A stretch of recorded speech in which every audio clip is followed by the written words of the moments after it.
this house is. This just seems like a huge burden. I mean, I hope it'll be nice when it's done because it is pretty big, but like, this just seems like so much work. You know, it actually doesn't even look like it's in that much better condition than her original house. Well, sweetie, we know that you really miss your house because it burnt down and that was like the worst day of your life. So we wanted to make you feel better. So as a community, we all pitched in and raised enough money to buy you a second burnt down house. Go on, get in there. So by now the ad is about halfway done, and if you're wondering like, wait, what even is this game? I don't understand how this is an ad for the game, and what is going on? You're not alone. But luckily they take a pause from the story real quick to show us some actual gameplay from the game. And it's just like a home improvement game, like a gardening and fixer-uppy game. In fact, you might notice that it has kind of like a similar vibe to Lily's Garden, which I talked about like, I don't even know how long ago, like a year ago?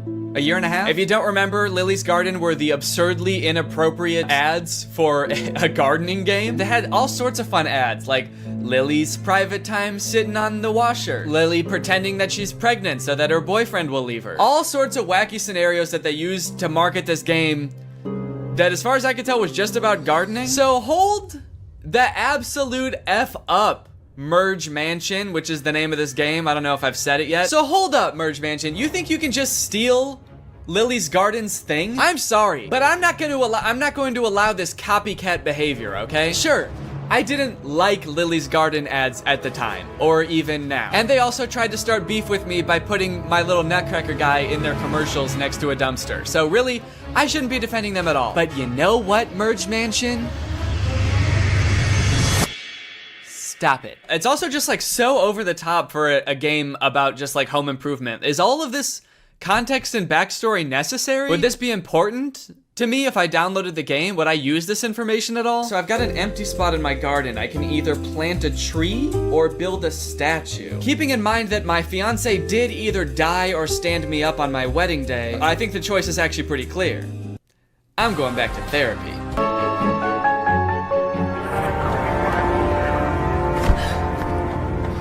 Okay, so then the ad takes a drastic turn. What the hell did Grandma do? Huh? It's not clear what they're arresting her for. And they never explain it either, so I'm not sure if it's just like another thing that you're just gonna have to accept you don't know the answer to, like what happened to her fiance and how did her house start on fire? Or maybe it has something to do with the fiance and the house. I don't know. Did she burn down the house? Did she burn down the fiance? I don't know.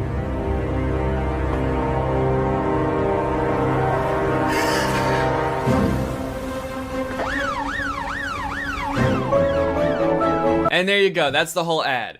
He is alive. Oh, rats, Merge Mansion. Just when I think I figured out some of the context of this ad, you go and pull the rug right out from under me.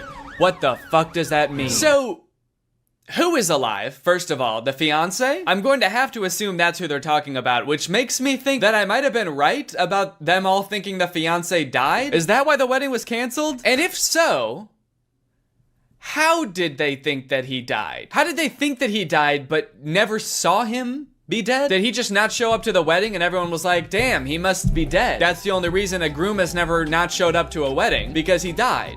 So, that sucks. Maybe at first they thought the fiance stood her up at the wedding, but then when she got home to where she and the fiance lived together, the house is burned down. So then they're like, oh shit, he didn't just stand her up.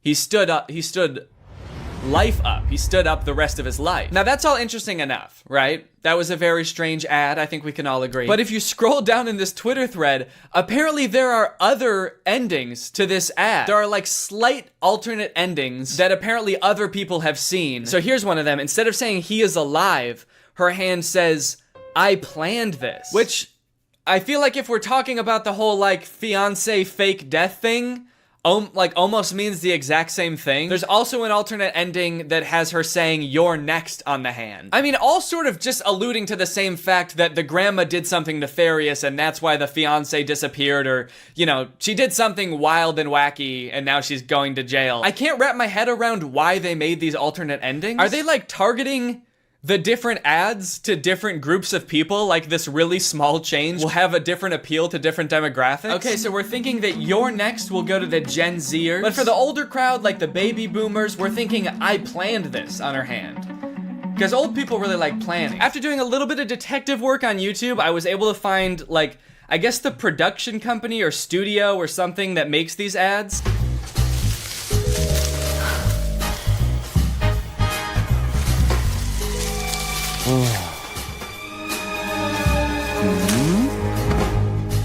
Okay, so that ad is about having a threesome. Does the game, I just want to know, does the game have anything to do with these ads? This home improvement game? I can't imagine it does. Okay, so now I'm out in the garden and here's a bush. What do I want to do here? I can either water bush, cut bush, have sex with two people hiding in bush. It's interesting that this is like the studio that makes these ads because they have a little description. Merge Mansion, a hit game from Metacore, needed 3 different ads full of warmth, humor, and drama.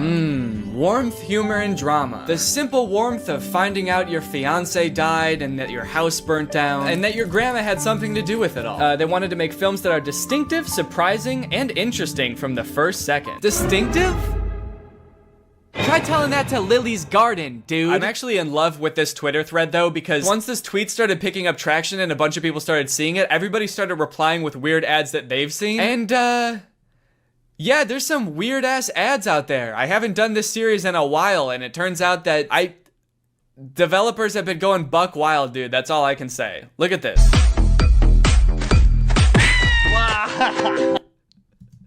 Dude, what a brutal kick. Oh my god. The sound effect and everything. I know that this is a common theme for all of these game ads, but I couldn't even wager a guess as to what this game is about. They're like stranded on an island, maybe? Like a desert island, but also this dude is like doing a little stripper pole dance for this girl. It's this fun new game where a group of people get stranded on a desert island and they have to start a new society, and instead of implementing money as currency, they implement pole dancing and lap dances, weirdly enough, as currency. And instead of jail, you just get punted. This next ad is one of the weirdest things I've ever seen, and I'm not exaggerating. And there's no way you'll believe me unless I just play it, so here you go.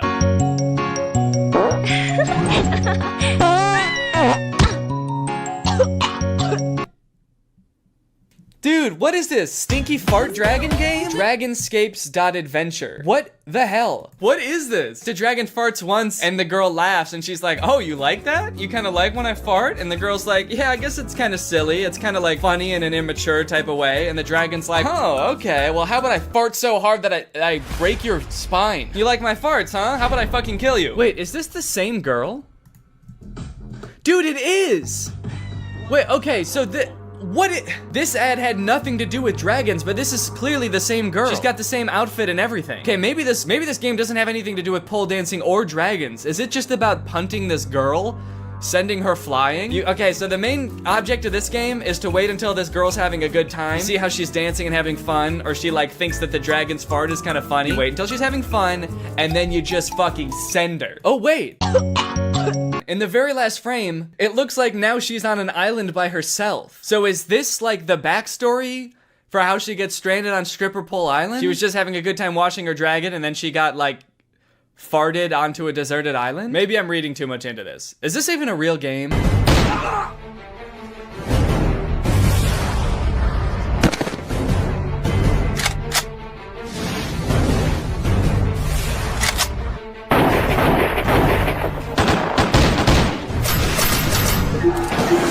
Wow, that game looks pretty cringe. That game looks so weird. Who would download that? I mean, what do? You're in like colonial times and you form an army of dudes wearing only boxer briefs that can like form together into these sick big weapons, and then you like fight off these other armies? That's crazy.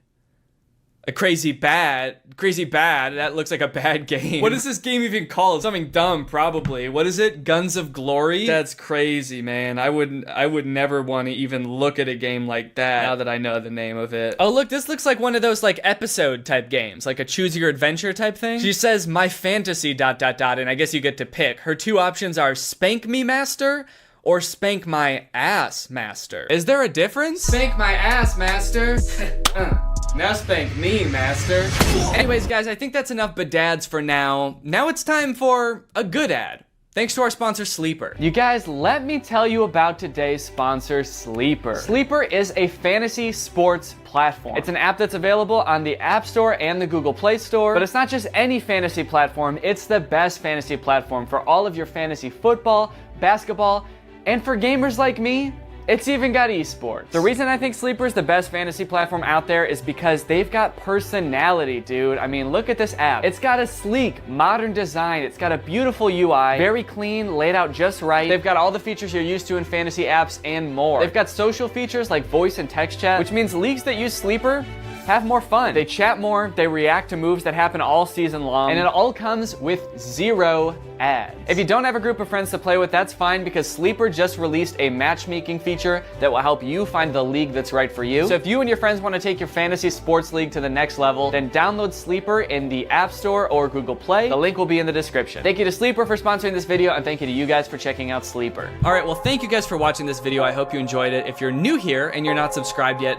make sure you subscribe and turn on my notifications to join Greg. We're basically the fastest growing army on YouTube. Please do not look that up, but it is true. All right, well, thanks again for watching, and I hope you guys have a nice rest of your day, and I'll see you next time. Bye. This video is over now. Go find something else to watch, or just watch this video. I know we had a lot of fun, but you can't stay on this end screen forever. No. This video is over now. So why are you still watching this? All right, I have 2 things to apologize for. 1, this video is definitely gonna come out after Christmas, and 2, sorry I look like such a freaking nerd right now, dude. These glasses. I have an ulcer on my eyeball. Merry Christmas to me. Don't worry, it's not a big deal. It's gonna get better in a few days. I just have to put these drops in my eyes like every 20, 30 seconds. I know this is gonna come out after Christmas because I'm recording this the day after Christmas. But to be fair, like, are modern Christmas movies even really about Christmas anymore? Old Christmas movies used to be like, you know, sweetie, this family is the best Christmas gift a guy could ever ask for. Why, I'm starting to think I won't kill myself after all. Whereas now, Christmas movies just feel like a hodgepodge of cliches that are vaguely related to Christmas. Every Christmas movie now is like, Christmas with the Stinks. What happens when Santa gets lost in a small town just 1 week before Christmas? He's gonna have to spend it with the Stinks. Hey, come on in, we're the Stinks. We like to poop and shit. Also, Santa is a secret agent. And he's got a gun. I have a gun. Starring Dwayne "The Rock" Johnson as every role and filmed entirely in front of a green screen. I have a gun. Netflix presents Christmas with the Farts. Only on Hulu, July 7th. I mean, Netflix's like big Christmas movie they came out with last year didn't feel like a Christmas movie at all. It was a very confused movie about Santa being kidnapped by a witch who like sucks all of his powers up so she can imprison half of the population, which on its face does seem like it could be like a whimsical, fun Christmas movie. I just wish any of the people making the movie realized that, because they all just played it really serious and made it feel like a Marvel movie. Hey, Fred. Got a 5'11" male grown-up hovering by the scented candles. Keep an eye out. Yeah, we got a guy maybe stealing 1 candle. Can we get somebody to take him in the back and kick his ribs in? Also, Santa appears to have some kind of deal with the US military. They like escort him around with fighter jets. What does the US military get from this deal? Santa, are you making them bombs? I also feel like this movie does this thing that a lot of Christmas movies do now, where because Santa's whole operation is basically impossible, not, you know, I still believe in Santa. They try to come up with lore that explains it and makes it seem more believable. So like in this movie, instead of Santa's village just being like a dozen elves helping him, it's like an entire city. It's a metropolis. Yeah. No, that actually makes it make less sense. It actually made more sense when it was just magic. Thank you, though. Anyway, I don't really want to spend too long talking about that movie because it's pretty boring. And I also want to talk about the movies that I actually want to talk about. Dear Santa and A Very Jonas Christmas. Dear Santa also came out last year, and the premise, if you can believe it, is that a little boy writes a letter to Santa, but he is dyslexic, so he accidentally addresses it to Satan. And then Satan shows up. And it turns out he's the guy from the Minecraft movie. Yeah, very different kind of idea for a Christmas movie, but in their defense, at least they made him terrifying. Yeah, I don't know what kind of processing they did on Jack Black's face, but he looks very uncanny. I mean, he looks like a video game character. To the point where, like, he might be completely CGI. I don't know if Jack Black knows he's in this movie. And I think that this right here is what might have given me that eyeball ulcer. Young kid writes a letter to Santa, but he misspells it and it goes to Satan. So Satan, played by Jack Black, shows up at Christmas time and comedy ensues. Why did they put Jack Black in quotes? Played by Jack Black. Does Jack Black know he's in this movie? That's why Jack Black is in this movie that we made about Satan. On all accounts, this movie makes zero sense. I don't know why they made this. A child being haunted by the Lord of Darkness should be the plot of like a horror movie. Is he gonna be like his friend? Are they gonna hang out? Is this gonna be like Gooby but with an evil monster? They already made that movie. It's called Gooby. Now going into this movie for the first time, I knew two things about it. One, that Jack Black plays Satan. And two, that something happens at the end of this movie that is in very poor taste. I was very curious to see what that was, but as the movie progressed, I honestly had a hard time seeing how that could possibly be. I mean, after all, there's so much insane shit in this movie, how could there possibly just be one thing? So most of this movie revolves around Satan trying to get this little child Liam to fulfill a deal in which Liam gets 3 wishes, and Satan gets his soul for eternity, and Liam goes to, and excuse my language here, hell. And in fact, he does eventually fulfill the deal, which leads to this very confusing montage. What? Why so blue? Why so blue? I just sold my soul to the devil. Bad to the bone. I'm sorry, I'm having a little trouble seeing why him selling his soul to Satan made him cool suddenly. Damn, look at that kid. He's so cool. What's his secret? I'm going to hell. Oh, I'm going to hell. So like, does that lead to the poor taste ending? Is it Liam's parents' marriage falling apart? Is it Liam trying to use Satan to get his crush to fall in love with him? Is it this kid's teeth? Is it him wishing Satan would resurrect his brother from the dead and it happening? Oh, yep, that's it. It's that. We wanted to make sure that it didn't get too dark. It didn't become a horror movie or anything like that. I don't know, guys. I think you made it too dark. We wanted to tell a nice Christmas story. Yep. It's nothing like Satan resurrecting a little boy from the dead to make you forget this movie had anything to do with Christmas. Also, like a third of this movie revolves around Liam going to a Post Malone concert to impress his crush. And of course, Satan puts a spell over Post Malone to make him think that he's best friends with Liam. And when I was watching this, I was like, okay, so they must have just like repurposed all of this Post Malone concert footage from an actual Post Malone concert, right? Oh no.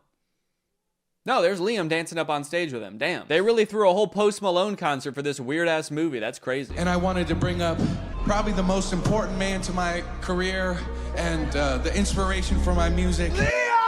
I am happy for Liam, but I'm concerned for Post Malone here. Bringing a 10-year-old on stage and being like, this little boy is my muse. He's everything to me. Is definitely gonna put a weird stain on his career. Everyone in the crowd is like, yo, this Liam dude sounds awesome. Post Malone has lost his mind, but this Liam kid can dance. Hey guys, it's me, Santa. I probably look a little bit different than you're used to, huh? Probably expecting a guy in a big red coat with a white beard, huh? Well, this is what I actually look like. All that stuff about rosy cheeks and a big white beard is all made up. Coca-Cola made that up in the 80s. I have always looked like this. Anyways, guys, I was just popping in here to thank SoFi for sponsoring this portion of the video. As we all know, one of the simplest and most powerful ways to build wealth is actually by earning interest on your money. Making your money work for you. Just like I make the goblins work for me. Like, that's right, the elves are another thing Coca-Cola made up. They're actually goblins, and sometimes I also hire ghosts. But here's the thing, when it comes to interest, most banks give you a tiny amount, like a fraction of a percent. But thanks to today's sponsor, SoFi, we're gonna change all that for you, all right? SoFi is a mobile-first finance company helping its members save, spend, borrow, and invest. When you open a SoFi checking and savings account and set up an eligible direct deposit, you earn a competitive APY, and there are no account fees. One thing I do want to make clear is I do still like milk and cookies. So if you're like, oh, this isn't the Santa I know, I'm not gonna leave out milk and cookies. That's the one thing I do like, but I like oatmeal raisin. I'm an oatmeal raisin guy. That means your money's not just sitting there, it's working. Every dollar you earn in interest can earn more dollars in interest. Over time, that's gonna really add up. You'll even get paid up to 2 days early with direct deposit. And you can access additional FDIC insurance up to $3 million on deposits through a seamless network of participating banks. For a limited time, when you open a new high-yield savings account, you can get up to a $300 cash bonus and a 0.7% boost on your savings APY with eligible direct deposit. Terms apply. So start putting your money to work like I put those geese to work pulling my sleigh through the air. That's right, reindeer can't fly. I use geese because they can fly. Head to SoFi.com/Danny, click the link in the description, or scan this QR code to learn more and get started. Thank you to SoFi for sponsoring this video, and thank you to you guys for checking out SoFi. Merry Christmas! I just laugh like that. Now, I got a lot of requests to talk about this Jonas Brothers Christmas movie, A Very Jonas Christmas. And the movie definitely lives up to the title. Almost this whole thing is about the Jonas Brothers. So this movie is about Nick, Joe, and Kevin having like one last concert in London before they have to fly home for Christmas with their families. But due to a series of goofy hijinks, they get stranded. And at one point in the trailer, it looks like they even get lost in the woods in Europe. When I watched the trailer, I was like, how the fuck are they gonna get lost in the woods? There are no airports there. So when I first heard about this movie, I was very excited to watch it. I think the only other movie I've ever seen these three brothers in is Camp Rock, and that movie was very easy to make fun of. And I don't really even think they've made many movies since Camp Rock. I mean, on Rotten Tomatoes, Nick's picture looks like it's from like 2013, Joe's 2015, and Kevin's 1978. Also, look at the poster for this movie. Is this about them trying to get home for Christmas or assailing a foreign dignitary to assassinate him? We got Nick in the car, Kevin in the train, and Joe is definitely gonna die up there. Oh yes, there's no doubt about it. This movie is gonna be pretty bad. Let's look at what it's got on IMDb. Oh, a 5.7. Okay, that's actually better than I would have thought. What about Rotten Tomatoes? 92? Wait, it looks like people actually really like this movie. And look at this dad on TikTok. He's losing his mind laughing. Did the Jonas Brothers make a good Christmas movie? On purpose? Okay, so I have watched the movie, and I will say it's better than I thought it was gonna be, but that doesn't mean that it's not insane, because it is still insane. For example, you're probably wondering how the Jonas Brothers got stranded in Europe in the first place. Like, obviously, most people have to deal with, like, holiday travel congestion, but the Jonas Brothers probably fly on, like, a private jet, right? They're not dealing with regular air traffic. Well, like I said, they just finished their tour. They're anxious to get home to their kids. It does kind of seem like their kids aren't really that anxious for them to get home. I'm gonna be home tomorrow and I'm gonna take you skiing just like I promised. And she could care less. That does kind of lower the stakes of the movie a little bit, that they're like, guys, what are we gonna do? We've gotta get home for Christmas. Our kids need us. And their kids are just like, nah, we're good, man. Don't worry about it. We have really healthy attachment, so we're not gonna fret too much about it. Don't do anything too drastic. How about we get lost in the woods and eaten by wolves? Well, Nick and Kevin are anxious to get home, actually. Joe is a little bit sad that tour is over because he's gonna miss his brothers. So he starts unknowingly venting to none other than Santa himself. Nothing like Christmas to help a family rediscover its magic. Except our Christmas plans are to get the hell away from each other, so. Oh, that's not good. That's not good at all. Hold up. They want to get home for their kids on Christmas? No. Santa cannot allow that. Santa hates kids. So Joe walks away, and Santa is upset that the Jonas Brothers aren't going to be spending Christmas together. So he comes up with a brilliant plan. Nay, a perfect plan. Nay, a terrible plan to keep the Jonas Brothers together. Christmas spirits, I've seen something tragic. These boys shan't get home till they rediscover their brotherly magic. Unless they decide to spend Christmas with each other, the spell will keep brother stuck with brother. I mean, that's wild. Is that a thing that Santa does? He casts spells like a witch?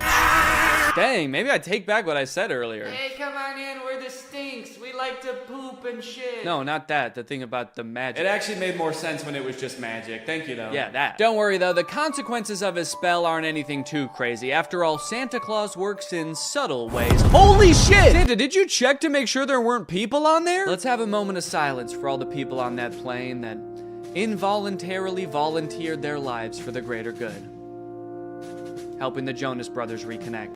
I had no idea that when Santa worked his magic, there was so much like death and despair involved. That's crazy. Also, it's a little bit disturbing that I feel like the Santa in this movie has already done worse things than Satan did in that entire movie. You're the uptight, responsible one. You're the lovable tramp, and I'm the relatable human cardboard. Forgettable Curly, the world's most unlikely rock star. Not Nick or Joe. The one that still lives in New Jersey. Dang, they are really leaning into this ragging on Kevin thing in this movie. Like, damn, I know this is a thing people joke about. I know I've written a whole song about ghosting the guy, but you guys are his brothers, dude. Feels different when you do it. This movie is also a musical, which is kind of fun. A lot of the songs are very catchy, like Coming Home This Christmas. Unfortunately, music labels have been like very strict about copyrighted music on YouTube, so I can only show you like a tiny little snippet of it. Now, one thing that made it kind of tricky to write a video about this movie is that they do this very self-aware thing where anytime like a goofy plot detail comes up, they make a joke about it before you even get a chance to think it in your head. Wait, they're getting to the train station just barely before their train, but they're gonna stop to sing a song about it? That's kind of... You think we have time for a song? Yeah. Oh, they already... Okay. But isn't this whole plot just the plot of a bunch of Christmas movies? Have you ever seen a Christmas movie? It's literally the entire plot of the film. Damn, they're good. Who knew the secret to making a flawless movie is just pointing out all the flaws before anybody else has the chance? Honestly, it is a pretty good tactic if your sole goal with the movie was making it really hard for commentary YouTubers to make videos about it. But it does feel very defensive, and it also kind of gets old to, in every scene, be like, yo, this is kind of weird. What is going on here right now?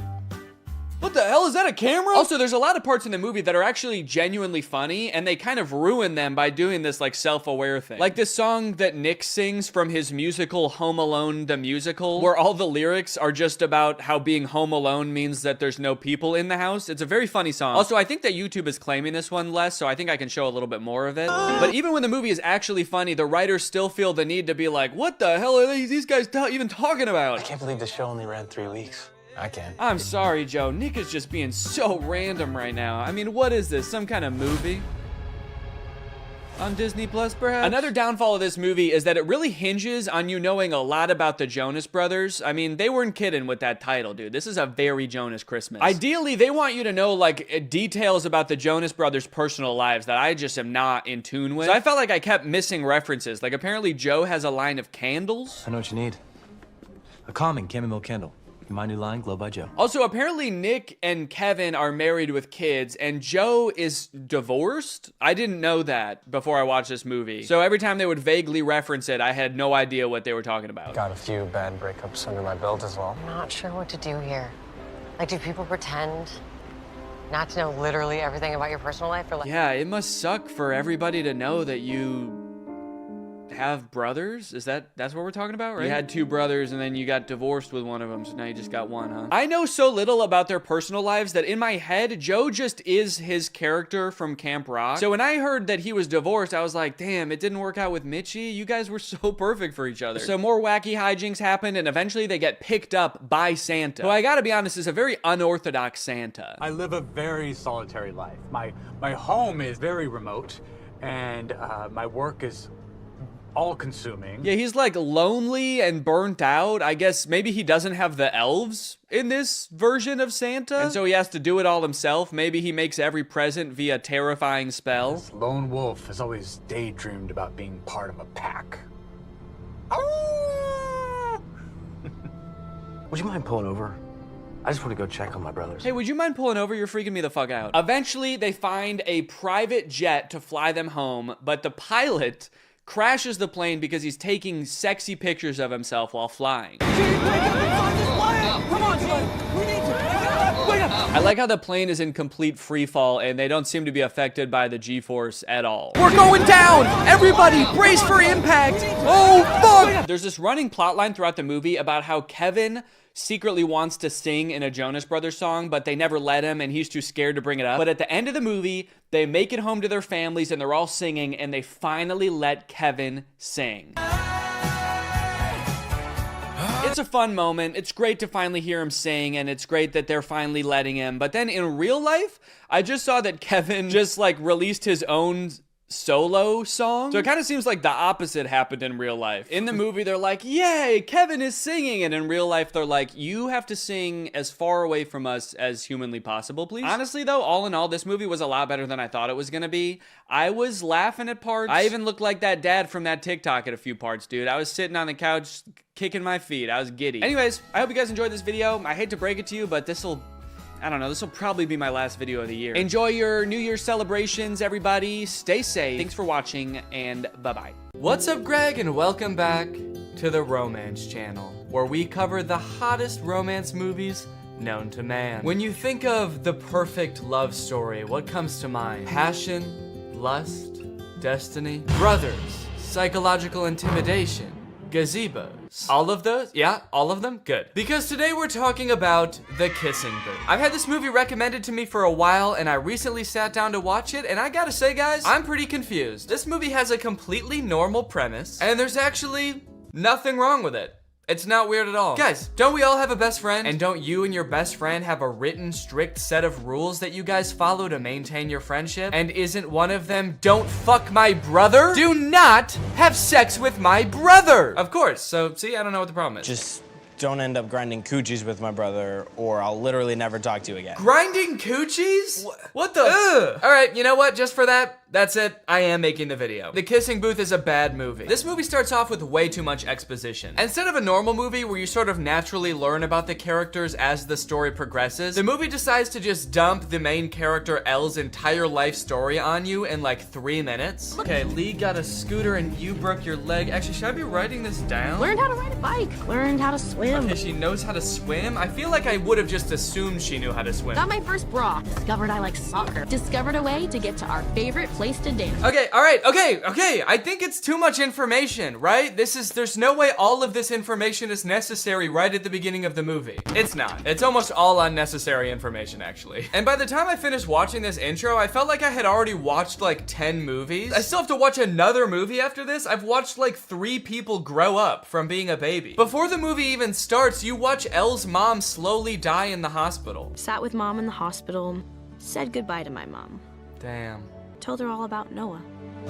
Watched Noah ride his motorcycle for the first time. Oh, hell yeah. Mom or motorcycle? I think we came out all right on that deal. Did we need to see the mom die? Did that have to happen? They barely reference it in the rest of the movie. Did they have to just rapid fire through that? I guess it gives you a reason in the movie, like right off the bat, to be rooting for Elle, because you've seen her go through some hard times. I guess later on in the movie, if you ever start to feel like she's being an asshole, the movie can be like, hey, well, her mom died, all right? So take it easy with the judging, okay? Pretty much all you need to know from the intro of this movie is that Elle and Lee are best friends. You know because they pretty much have the same letters in their name. And Elle has a crush on Lee's older brother, Noah. Noah is established as being irrationally angry and violent in the intro as well, so what's not to love? And that's Hey! Don't fuck my brother! So Elle is clearly infatuated with Noah right from the start. I think we can all see that. Lee can see that. So you might think, damn, they have just a few rules in their friendship and Elle is not able to follow them. What a jerk. And one, you haven't even seen the half of it, dude. If you think this is bad, what do you think the rest of this movie's about? And two, easy with the judging, dude, all right? Her mother passed away. I do find it interesting that the rule says, like, no dating either of our relatives. This rule was clearly made just to keep Elle away from Noah. Elle's only immediate family in this entire movie is her dad, who's like 50, and her brother, who was probably like 2 when they made these rules up. Her mother, I don't know if you know this, but she unfortunately did pass away, so she is not in the picture anymore. So did Lee propose this rule being like, hey, so, if you stay away from my brother, then I, a child, won't fuck your dad?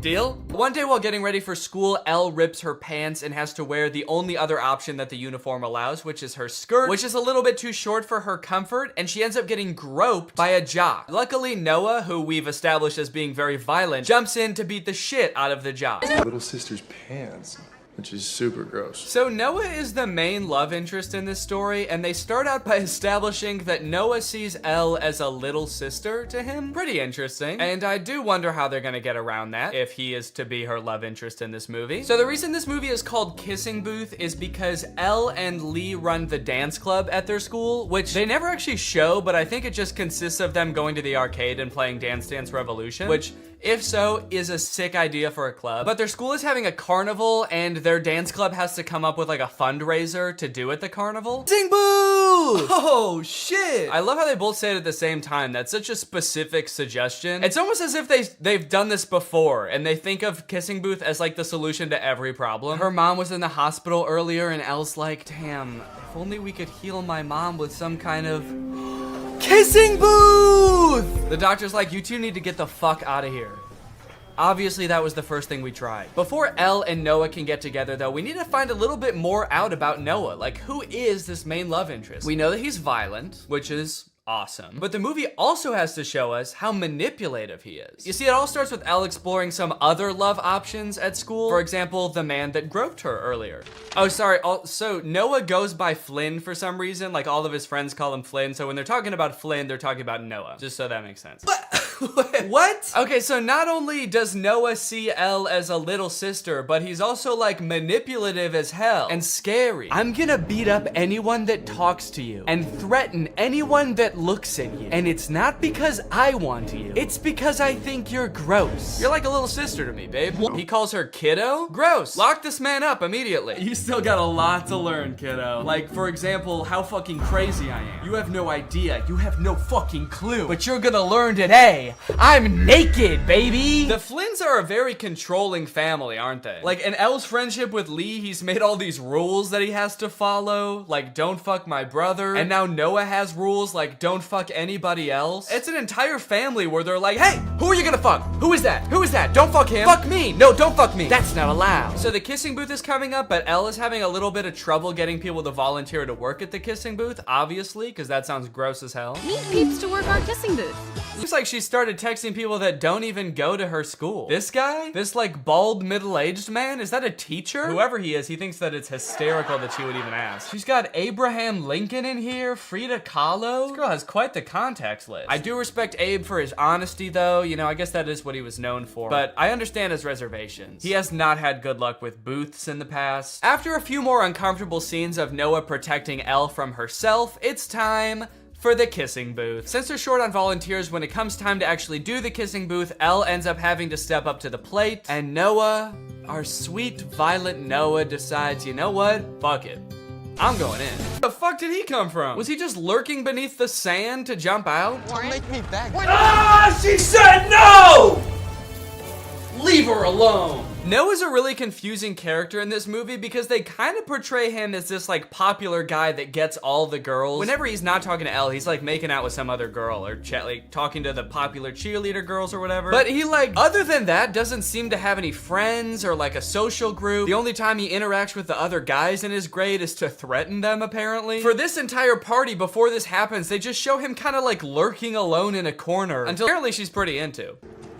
Oh, wait! Hollywood sign at night. You guys ever been to the Hollywood sign at night? Great place to make out. Great place to get eaten by coyotes, too. I feel like a lot of people don't realize the Hollywood sign's like in the middle of a nature preserve. I think there's like mountain lions and shit up there. A coyote comes out from behind the Hollywood sign and is like, fucking by the Hollywood sign again, huh, Noah? This man's got some game. All right, guys, get out of here. I'm gonna have to eat your asses. I love that his secret spot to come and be alone is the Hollywood sign. Yeah, don't worry. I know a little place where we can be alone.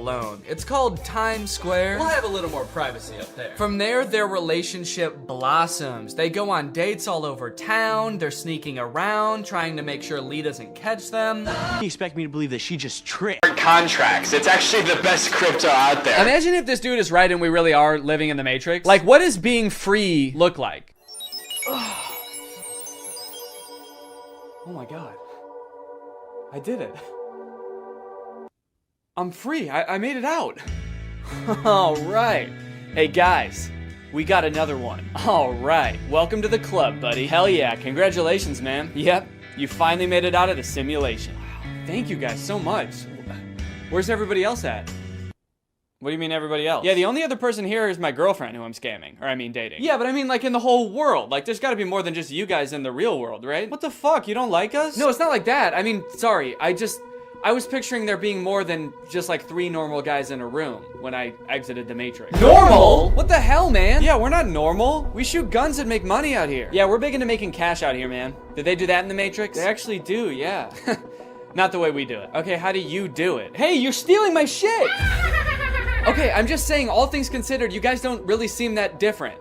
Honestly, if anything, this seems more like a simulation than the world I was just in. How so? Look at you guys. You're all holding guns. All you do is talk about business. You guys are like NPCs from GTA. You all look like slight variations of the same sim. Are you guys sure this isn't a video game? All right, man, as if I'm gonna take advice from a beta-ass bitch like you anyway. I'm just saying.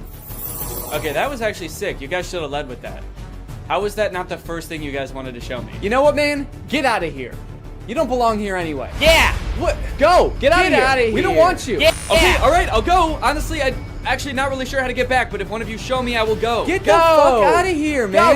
Get lost. Get, you go. son of a Go. gun. What are you still doing Get out of here? Go. I feel like this is definitely a video game. How can I keep my husband? I want to keep him happy. And I think all the women listening too, they want to know the secret. I'll tell you the secrets. Men are biologically designed. We're evolutionarily hardwired to seek status. You want power, you want status, you want the fast car. You don't care about the car. You want everyone to know you have the car and they can't have the car. If everyone had a Lambo, you wouldn't want a Lambo. So every single thing we do is status driven to some degree. It's true. Meaning the female we are with has to add status to our lives in some form. If you want to keep your man happy, you need to think, how do I make my man look better to the world? How do I make him look better in front of other men? What a bizarre take, dude. How to be a good woman? Make your man look good to other men. You basically need to be a wingman for your husband to pick up dudes. I hate arguments like this so much. Alpha dudes are always trying to bring up like what men are hardwired to do. What have men been evolutionarily designed to do? Here he's saying that like men are hardwired to seek status. Men want a Lamborghini. You know how every men want a Lamborghini because it's a status symbol. Even if it worked out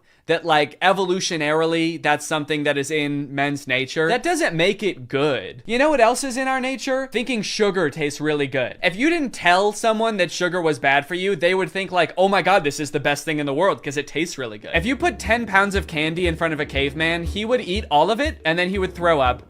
And then he would die, probably, because he's never eaten that much sugar before. But hey, I guess that's just kind of what he was hardwired to do. So if you want to be a good cave wife, you gotta go out there and you gotta get your man as much candy as you can find. You want to go to the store and buy him one of those lollipops that's as big as his head that he always wanted when he was a kid, but his mom would never let him have. And that's the only way to keep men happy, all right? These alpha male type guys are always trying to sound like scientific. Like this is the science-backed way to attract a mate. And this is the evolutionary way that relationships are supposed to be. But I feel like if they were being honest, they would recognize that there's a difference between what humans like naturally are inclined to do and what is healthy and what is sustainable. You know what else increases your status? Murder. Can't be anyone higher up on the hierarchy if they're all dead, right? It's weird. I don't see any of them advocating that, but it's the same primal instinct that they're talking about. So why don't they? To prove what a sick and cool lifestyle this guy has, here is a video that he posted on Christmas while apparently alone in a hotel room.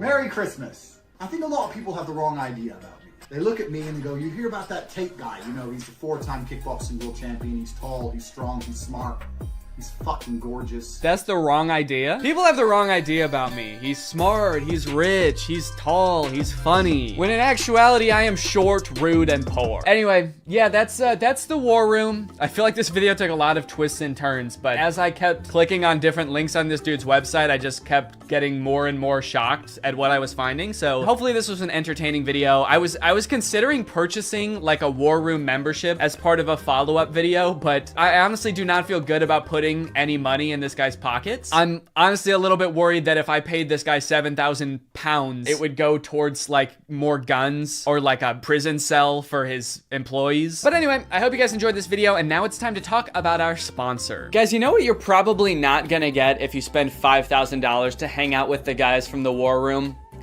Delicious home-cooked meals, which is why I thoroughly believe that today's sponsor, HelloFresh, is a much better investment than the war room. HelloFresh has been a long-time sponsor of the channel, and I love their service. Every week, they send you 3 delicious meals that you get to cook at home with all of the ingredients pre-portioned, so you can skip all of the prepping and planning and going to the grocery store that, if you're like me, stresses you out about dinner time. HelloFresh is equipped to be able to serve a bunch of different lifestyles. With fit and wholesome recipes and low calories or carbs, you can indulge in delicious meals without having to worry about breaking your diet. My favorite things about HelloFresh are that 1, I only know how to cook a handful of things, and HelloFresh has a huge variety of recipes. Like every week you get to choose from something different. And 2, they're a super sustainable option. The packaging that they send you your food in is already recycled content, and HelloFresh cuts down on your food waste by 25% over grocery shopping. Cooking with HelloFresh is fun and honestly super easy. Anybody can follow the instructions and it'll kind of make you feel like a chef. So if you want to check out HelloFresh, then go to HelloFresh.com and use my code TrulyGreg16 to get 16 free meals and 3 surprise gifts. I don't know what the surprise gifts are, but if it's anything like their food,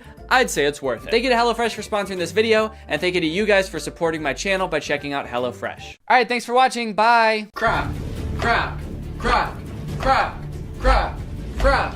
Croc! What's up, Greg, and welcome back to another episode of Croc! If you've watched my channel for a long time, you may remember me making a video about the movie Standing Ovation like 5 years ago. And you might think that that movie should have nothing to do with the movie we're going to be watching today, Croc. Because, well, Standing Ovation is about a ragtag group of girls competing in a singing and dancing competition, while Croc is about a man-eating crocodile brutally murdering dozens of people. Come to think of it, in Standing Ovation, I don't think even one person is brutally murdered by a crocodile, but the movies are related nonetheless, because they were both directed by this man, Stuart Raffill. Stuart directed Standing Ovation, he directed Croc, he directed another movie called Bad Girl Island, which I'm very curious about, and he also coincidentally directed Mac and Me, that E.T. ripoff from the 80s that Drew has talked about on his channel, and also Paul Rudd always used to bring a clip of on Conan. This man has a prolific career of creating low-budget films that leave you questioning if what you just watched could even be considered a movie. And no different. Alright man, what was your strategy here? What are you doing? Why are you even in that position? That's not gonna help you get away. Maybe if I just pretend I'm already dead, he won't be mad at me anymore. Maybe he'll feel guilty. And then he won't want to eat my whole head. Oh no, he ate my whole head! Now I know what you guys want. You just want me to go through and show you all the scenes where somebody gets eaten by the crocodile. You know how I know that? Because this whole movie is on YouTube and all of the most rewatched parts are the parts where somebody gets eaten by the crocodile. But first, the movie has to introduce all the characters and set up the plot and the story. Blah. But hey, at least the plot of this movie probably mostly revolves around the crocodile, right? Oh, no, don't worry. That crocodile doesn't want to eat you. He wants to sleep with you. But unfortunately, she's mine, so back off! Does that make you feel better? She's not having it, but don't worry, Jack's not getting his farm shut down. He's the main character of this story. He knows how to treat his animals. He's a good old American boy. USA! USA! He's a pretty rich guy, yeah? That line is my favorite line in the whole movie. The inflection is so strange. He's a pretty rich guy, yeah? What? Don't worry, kind stranger, as we've grown quite fond of your nephew over these past, 12 seconds. So naturally, we've decided to help you commit arson to escape the police. Time to skip town, right? Now that the police, animal welfare, tax enforcement, and this construction company are all after him. Nope, he just goes back to work like nothing happened. But not before someone else gets killed by a crocodile. Also, not before we talk about today's sponsor, Rocket Money. I signed up for Paramount Plus so I could watch old seasons of Survivor, but unfortunately, the experience of using Paramount Plus is so bad that I never use it. I don't know if it's just the app on my TV specifically, but episodes of that show used to be shot in a 4:3 aspect ratio, but Paramount Plus stretches it out to widescreen. Meanwhile, all of the ads, which are shot in widescreen, for some reason are squished down to 4:3. Also, pausing doesn't work. It actually took me like days to even sign up for Paramount Plus. I don't know why, I tried on every device and they just didn't want my money for some reason. That being said, I am very happy that Rocket Money is sponsoring today's video because it gives me a good excuse to complain about Paramount Plus. I stopped using it a while ago, but forgot to cancel the subscription, which is why Rocket Money comes in handy. Rocket Money safely and securely identifies recurring charges and lets you cancel those subscriptions with just a couple of clicks in the app. You don't need to worry about pesky customer service calls. You don't need to worry about Jeff Probst coming to your house to ask you why you're canceling your subscription. It just works. Rocket Money also has some great budgeting tools. You can monitor your spending by category, create budgets so you can get the most out of your money, and develop good saving habits. Rocket Money has helped save customers up to $740 a year when they use all the features, with over $500 million in canceled subscriptions. So to save more and spend less, join the over 5 million members using Rocket Money today. Go to rocketmoney.com/Danny or click the link in the description to get started with Rocket Money for free. And you can also unlock even more features with premium. That's rocketmoney.com/Danny to get started for free. Thank you to Rocket Money for sponsoring this video, and thank you to you guys for checking out Rocket Money. Now back to the video. After the whole escaping from the police incident, two of those teens from the bar decide to go make out in the ocean. This is great. They're smooching, they're making out. The boy goes underwater to... I actually don't know what he was planning on doing down there. It kind of looks like he's going to suck on her toes. But you know who that attracts? The Croc! The croc said, hold on. If anybody's sucking on anybody's toes around here, you better believe it's gonna be the most sexually aggressive reptile. So he eats the boy, and then he eats the girl, all while this lone, terrified girl watches on in horror.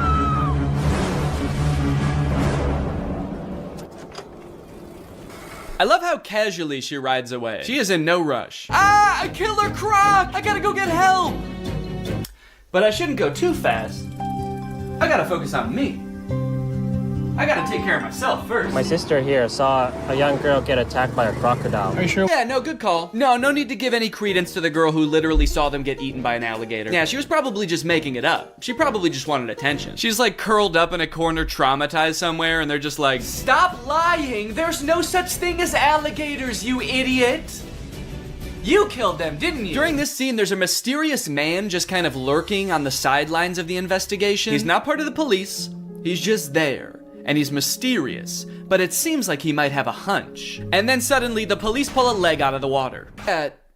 We assumed so. You're a police officer and you pulled up with like 15 other police officers. I know what it looks like, but no strip club tonight, Jack. Yeah, I know. People are dying. I'm here on official business. Unless... No, dude, we have to catch this crocodile before it kills again. Right. Yes, exactly. But what if it's at the strip club? Yo! So the girl that Theo was flirting with at the bar is having a funeral for her cousin. And since everyone thinks it was Jack's crocodile that ate the cousin, they are not very happy when he shows up. He's asking, are you okay and what's wrong when everybody doesn't want to talk to him? Dude, somebody died. What's going on? Why is everyone so sad? Hey, where's your cousin? The ugly one. And why'd you even ask if you weren't gonna care what he said? He gave you the worst answer you could possibly hear while your kids are in the water and you were still like, yeah, I don't care. But look, we know from earlier that sure, this movie is violent, but they would never actually show a child getting murdered by a crocodile. No! Basically just the really dumb, slow ones. One thing that really surprised me about this movie is how overwhelmingly positive all of the comments on YouTube are. This movie is super boring, the acting is really bad, there are long periods of seemingly pointless plot development, and yet the YouTube comments seem to love it. But they are pretty much exclusively all about how pretty the scenery in Thailand is and not about the movie or the plot at all. So I guess that makes sense. Great movie, well filmed, nice locations, beautiful filming. Never thought Thailand was so perfect a paradise. Thanks so much. Yeah, well, it's not that perfect if people keep getting eaten by alligators, is it? Great movie with beautiful scenery. Thanks. Do these people think that the director invented Thailand? Because he didn't. It's been around for a while and you can go there. So they find the croc and they kill it. It's honestly pretty unsatisfying. I don't know what I was expecting, for them to like pull off the mask of the alligator and it was the tax investigator all along. But I was hoping for some kind of closure as to like why this happened outside of two fishermen woke him up with a bomb. The ending of this movie is very somber. They're all just kind of traumatized on their little boat until Jack's sister asks Croc if the crocodile ate his leg. I forgot to mention, Croc only has one leg. I don't know if you've noticed that. And so you just assume, oh, he must be hunting the croc because the croc ate his leg. And Croc says, good. I was hoping this movie would end like an episode of The Big Bang Theory. Well, guys, thanks for watching this video. I hope you liked it. If you're new here, make sure you subscribe and turn on my notifications to join Greg. I'll see you guys next time. Bye-bye. He says, I kind of like it for some reason. I have no clue why, but this game slaps. I wish I could remember why, but I just black out every time I play it. And when I come to, I just know that I had a good time. All right, I'm gonna buy it and we're gonna figure out what exactly is going on with this game. It's only $4, why not? Now, unfortunately, I've played a few VR games before and my body is not exactly built for it. If I play in VR for too long, I get what I like to call VR fever, which is not the fun kind of fever. It's not like Bieber fever. It's the kind of fever where I get nauseous from motion sickness. So I'm gonna need to get nice and hydrated for this, and I'm gonna need that hydration to be nice and fun. Luckily, I have my Air Up bottle, which is exactly that, and they're also the sponsor of this video. How perfect is that? Air Up is a whole new way to get hydrated. While you're drinking regular plain tap water, you get to experience the flavor of a variety of delectable scent pods, which you place right here. Every time you take a sip, both water and scented air are transported up into your mouth, and thanks to the science of scent-based taste, you actually experience the flavor of peach, or whatever flavor you want. They have an endless array of flavors. If you ever want to drink just plain water, you can just push the scent pod down, and then you can pull your scent pod back up when you want water flavored only by scent. I like my Air Up bottle because it's not adding any sugar or sweeteners or additives to the water. It's literally just plain water, but you end up drinking more because of the flavor. So if you want to experience Air Up for yourself, click the link in the description and use my code Danny. Thanks to Air Up for sponsoring this video. Now let's game.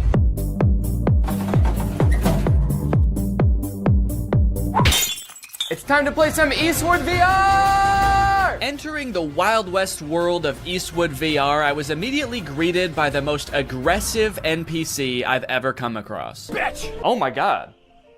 What the hell? Such an aggressive way to start the game. Come here, you big fuck! The very first thing you're supposed to do in this game is duel this guy, but for some reason, the game spawned me without hands. Right off the bat, I'm not seeing hands. Let me try restarting the game. Please give me hands. Please give me hands. Yes, okay, I have hands this time. All right, it says shoot him to enter the saloon. Is that how it worked in the Wild West? Son of a bitch! You have to shoot the bartender to enter the saloon? Now that I could actually grab my gun, it was time to use it. To do so, you must wait for the round to start. There's a little countdown and then a whistle.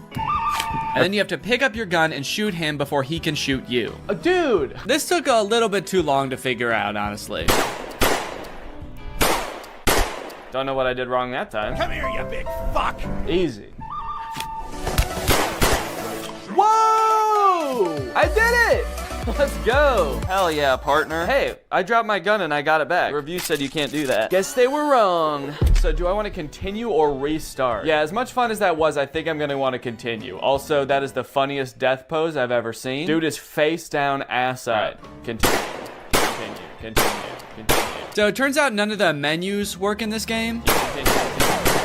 So I just decided I'm gonna shoot this guy and go into the saloon. Lovely, okay. So now I'm in the saloon. This is kind of fun. I'm actually, I mean, it's not that bad so far. I immediately began to explore everything this saloon had to offer. And it turns out there's quite a bit. You can throw this pot up in the air. Whoa! You can stack chairs on top of each other. Ooh, dude, I wonder if I could like make a fort out of chairs. Probably not what the game was intended for, but dude, you can. Let's go. I guess it turns out to make an entertaining game for me, you don't need to program in any story or challenges. Just give me a bunch of shit I can move around. A glug glug glug. Do I look like I'm drinking beer? A glug glug glug. Okay, he didn't seem to care about that. Can I grab him? Oh, I've stunned him. What the fuck did I do? Oh my god. I touched him one time. I think I killed him. I think I have the touch of death, guys. I guess the game heard I like having things to pick up and move around and answered my prayers in the most terrifying way possible. Dude, this is like actually creepy. I'm holding him up with one hand. He's just like floating around. This is exhilarating. Bad boy. Holy shit, dude, this is crazy. The other patrons of the saloon didn't really seem to have much going on. Smash. Touch of death. Oh, touch of death doesn't work on him. So maybe there was just something wrong with that one guy. Maybe he had his own thing going on. He had his own demons. Don't worry about him, man. He would have done that anyway, even if you weren't there. Can I pick up this gun? And one for you? For looking at me like that? I wonder if I can steal this guy's gun. That'd be kind of fun, huh?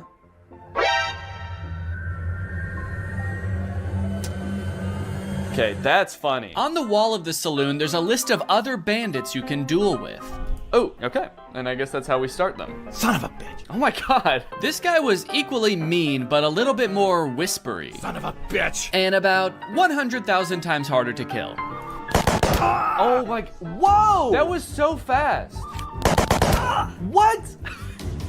Dude, I can't even shoot one bullet in the time it takes for him to like shoot like 12 at me. On top of that, that zombie level that was advertised on Steam is nowhere to be found in this game. I'm kind of curious about the zombie one, but I'm actually not seeing that on here. I did, however, find the chicken game. Kill all chicks. Finally, after a stressful time in that saloon, it was time to blow off some steam. Nice done, thank you. Your score is 1225. You are better than 0% other players. That kind of makes the nice done seem sarcastic. My favorite thing about this game is that the menus don't work. The only menu item that works in this game is this guy. And he's not even a menu item, he's just a guy. Oh, you're back? Dude, get out of here, man. Well, I thought I told you to get out of here. Hey, did you guys notice that you're all the same guy? I like that the music stopped when I said that. It's like, okay, the music has started back up again. I feel a little bit better, but that was creepy for a second there. It was like they all actually had a real human moment where they realized they were all the same guy in a video game. I still kind of think he knows the way he's looking at me. It was right about now that I started to discover just how creepy and lonely this game starts to feel the longer you play it. It turns out the last toss I gave that NPC caused him to glitch halfway through the wall. Look at this guy. He used to just be like a jolly fellow drinking in a saloon, and now he's got this glazed over look in his eyes. His arm is like stuck through a wall at the atomic level, and I'm still gonna keep throwing him. As I chucked him further and further into the desert outside the saloon, I got a sense for how desolate this place was. Starving for any kind of human interaction at all, I decided to reach for the last duel on the board. And global show yourself. Try it out online. Are there even other people that play this game? Is there gonna be anyone to play against? But the fate I met in that lobby was far worse than anything I encountered in the saloon. No suitable rooms at the moment. Okay, I can host a game, see if anyone comes along. Okay, so now I guess I'm just waiting for somebody else to find this game, buy this game, and show up right in front of me so I can shoot them. Oh no. Oh no, I can't shoot the guy to go back in the saloon. How do I get out of here? How do I go back in the saloon? I can't move anymore. I'm stuck in this place until somebody else comes to duel me? Why does it say hello world in the sky? Come on, man. Let me go back in the saloon. Let me go back in the saloon. Next on the list, we have Bad Boy Simulator.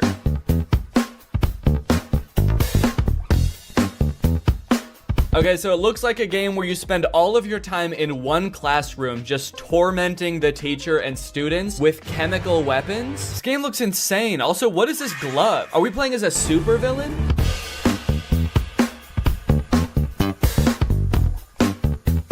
I love that these two characters cough in sync. It's kind of like they're dancing to the music of the game, too. They're like, all right, let's go.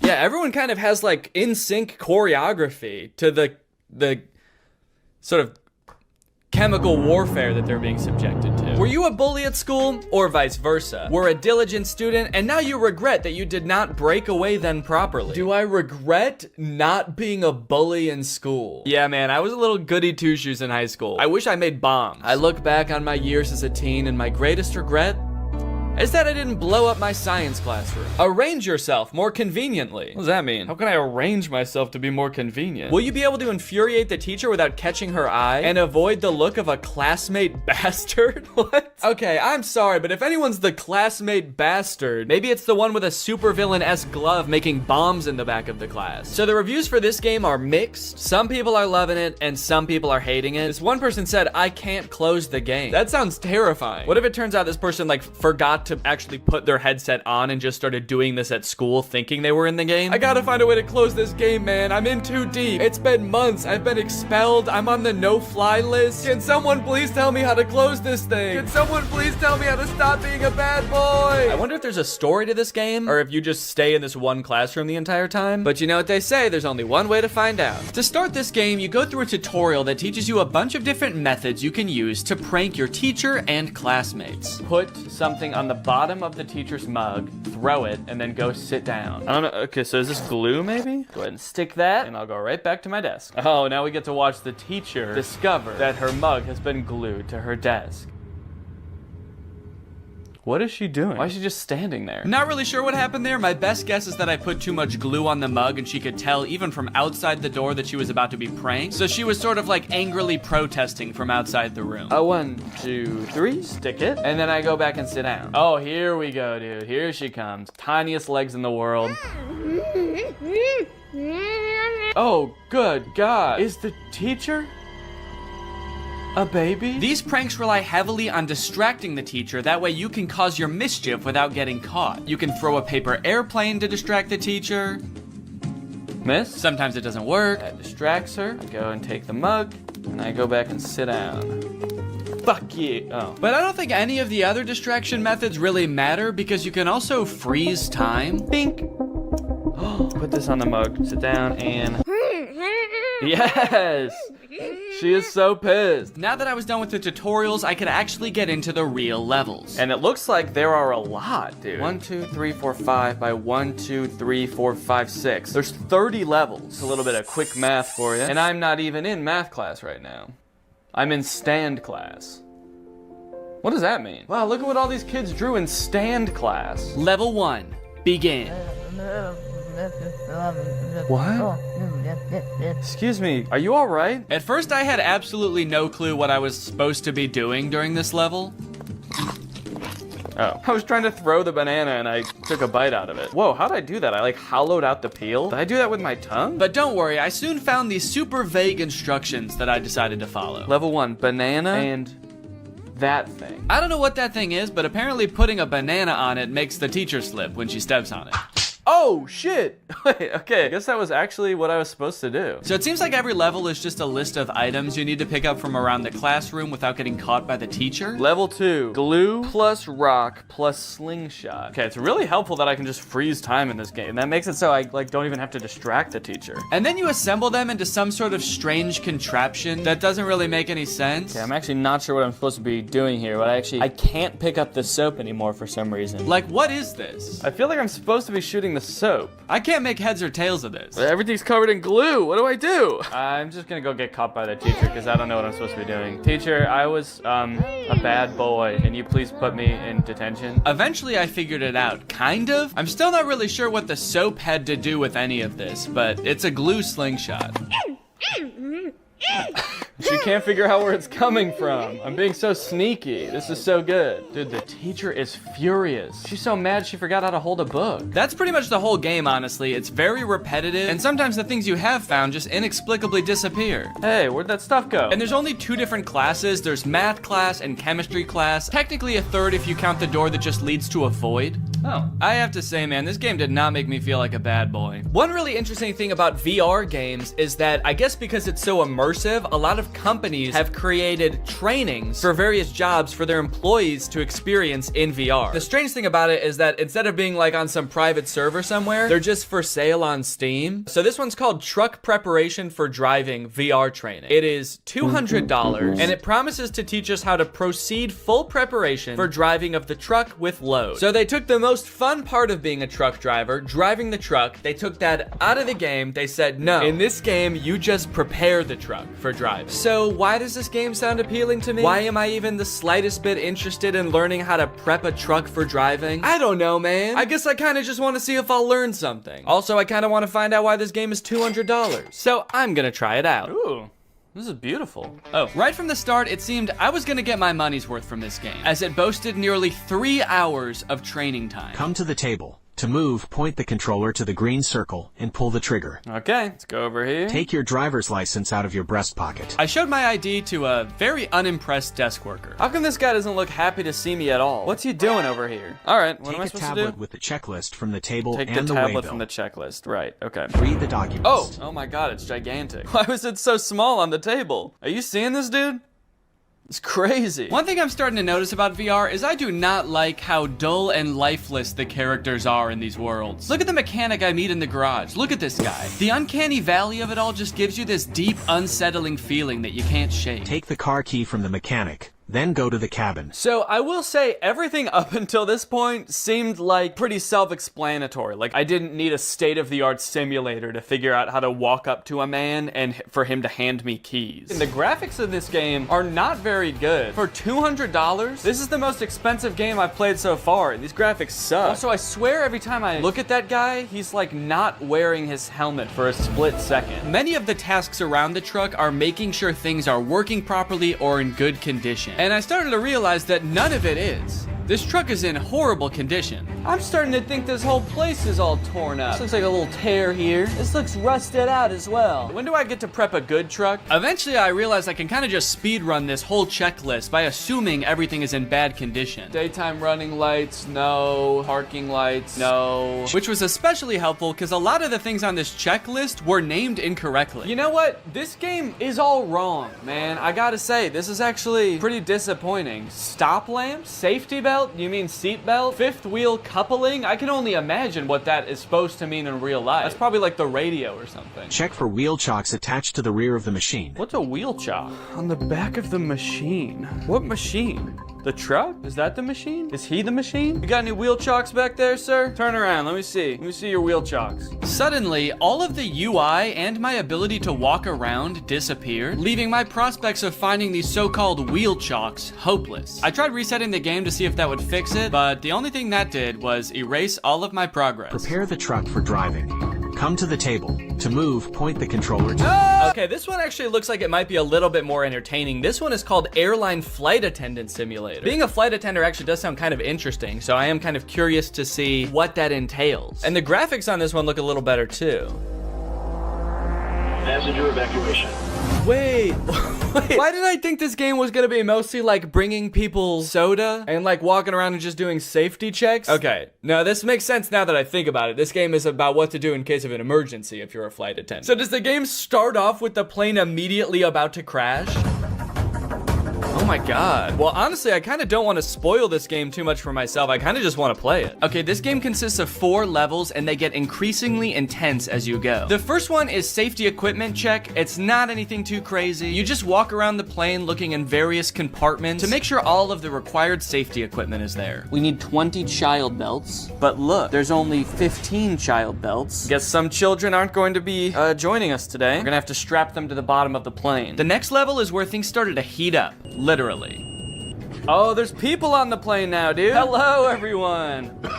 Welcome to my flight. Well, sir, welcome to my flight. I'm glad that everyone on this flight is an adult, not a single child on here. That's good because we are gonna be going down. You look familiar. Has anyone ever told you you look just like that guy? And has anyone furthermore told you that you look just like that guy? There's a series of steps you have to follow to a T in order to put out the fire correctly. And if you do any of them wrong or you don't do them quick enough, you fail. Ooh, whoa, cool. All right, I'm wearing the smoke. Oh.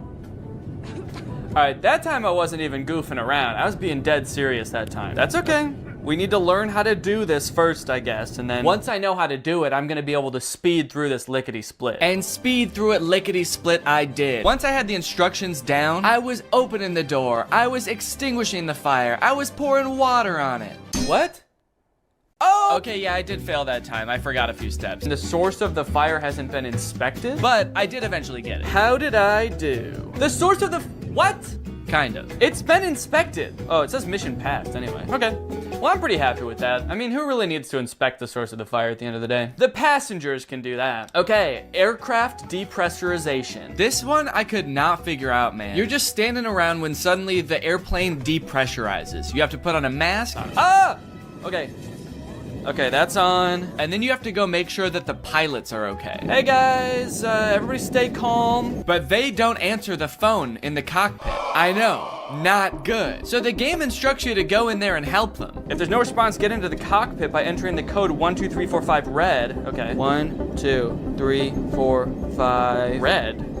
Enter? What's red? 1, 2, 3, 4, 5. Enter. Mission failed. Time is over. The aircraft is not descending. What was I supposed to do? So I don't know if this is just a bug with the game or something, but that code does not work. It does not get you into the cockpit. I replayed this level over and over. I did it so many times it was like Groundhog Day to me. Watch, guys. The aircraft is gonna depressurize. We're all gonna be screwed. Check this out. Ready? 3, 2, 1. Yep. See, I knew it. Yeah, you guys are all scared and screaming, but I knew the whole time. Enter. Enter. Enter. Enter. Let me enter, please. Please let me enter. I have to save the pilots. They need my help in there. Why does it look like I'm like caressing the door handle also?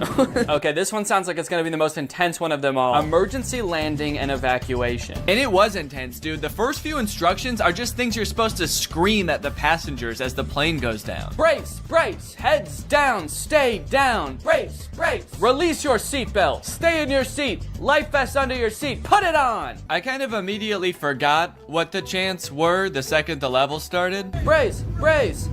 Keep your head down, stay down. I guess I was just so nervous because the plane was about to crash. But I think they got the gist. Oh, okay, that's impact. Very scary. Very scary indeed. Passenger evacuation. Okay, here we go.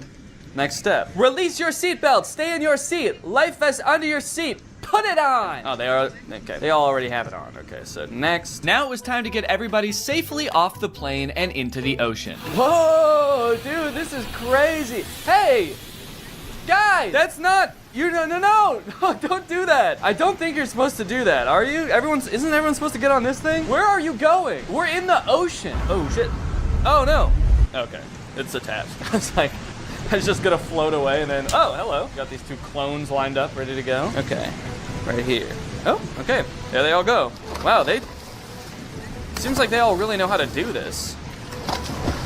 Has this happened to you guys before? Check the entire cabin for any passengers left inside. There better not be anybody still on this. Oh my God, dude, get up, get up. Inflate the life vest, get up, go. What am I supposed to say? Excuse me. I gotta admit, it was pretty fulfilling to help all of these scared passengers off of the plane in a calm manner, and oh fuck, I have to get in the cockpit again. I hope the pilots are alive. Literally everybody else lived, so it would be kind of a bummer if they didn't make it. 1, 2, 3, 4, 5, enter. Oh, it worked this time. All right. Hey guys, I don't know if you noticed, but the plane did crash, so just wanted to let you know. There you go. Oh, okay. All right. You're good? And you as well? Are you good? Oh, okay. Perfect. No, don't get your hands off the steering wheel. We're not in the air anymore. We crashed. Get your hands off the steering, please. Now that I had rescued everybody else on the plane, it was time to rescue myself. A jump, a jump.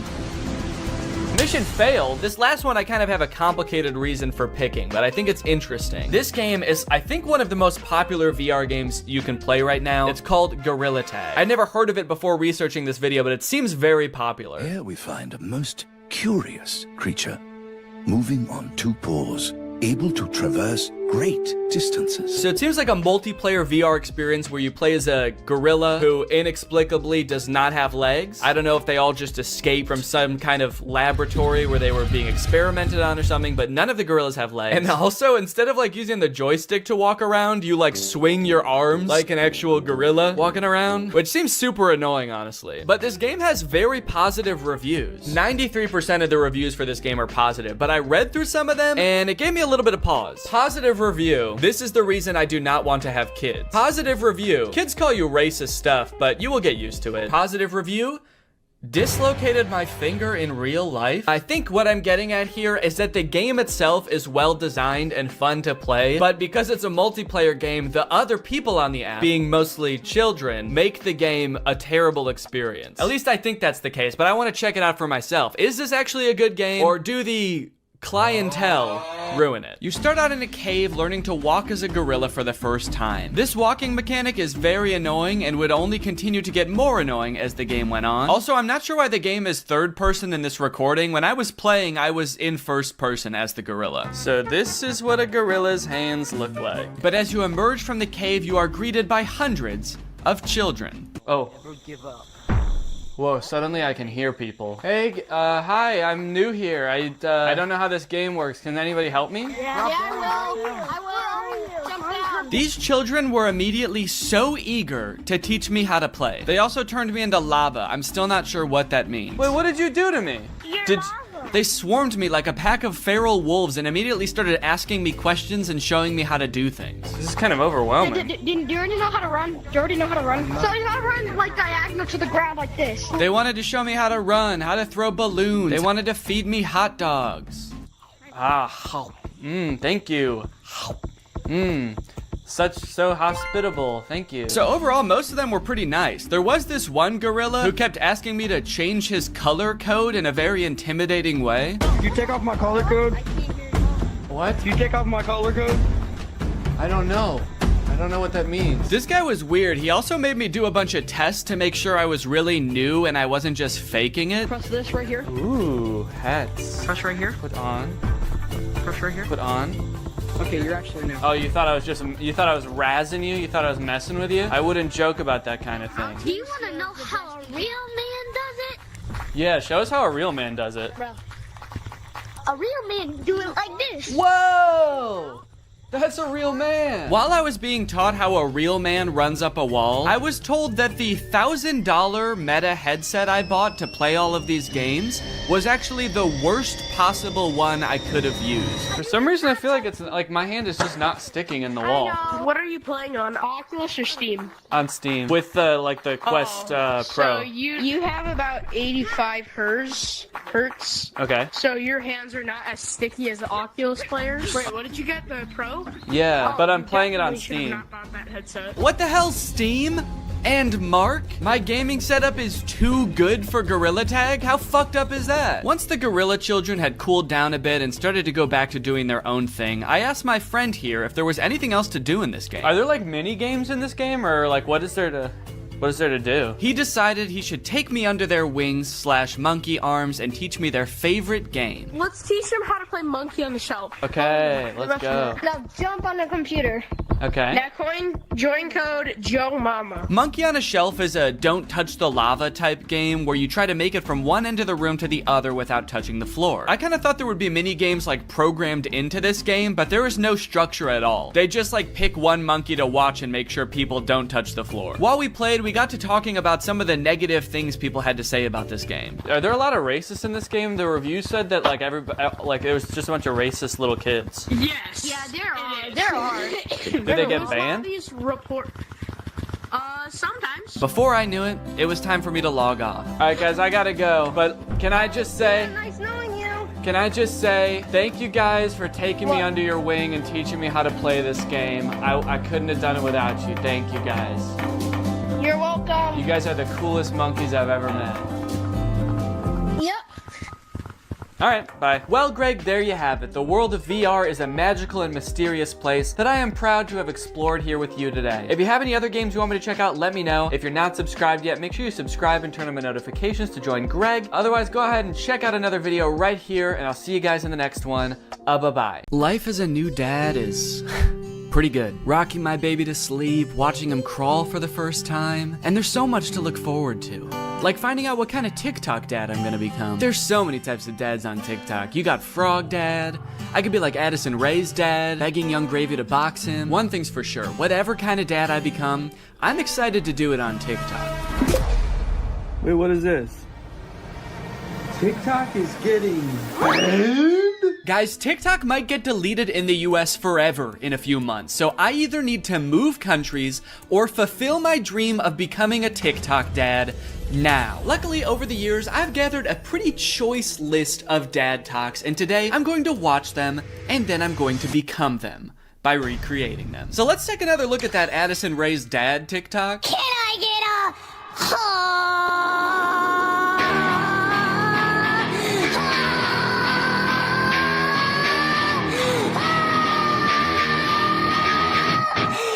Okay, so this TikTok is from a couple years ago. It's from 2022. And if you were unaware of this situation where Addison Rae's dad wanted to fight famous rapper Young Gravy, I believe it started because Young Gravy made some comment on a podcast about finding Addison Rae's mom attractive. Now, Addison Rae's dad and his mom aren't together and haven't been for a long time, I think. But nevertheless, Monty, that's his name, Monty Lopez, decided to settle the score by getting on TikTok and begging Young Gravy to fight him.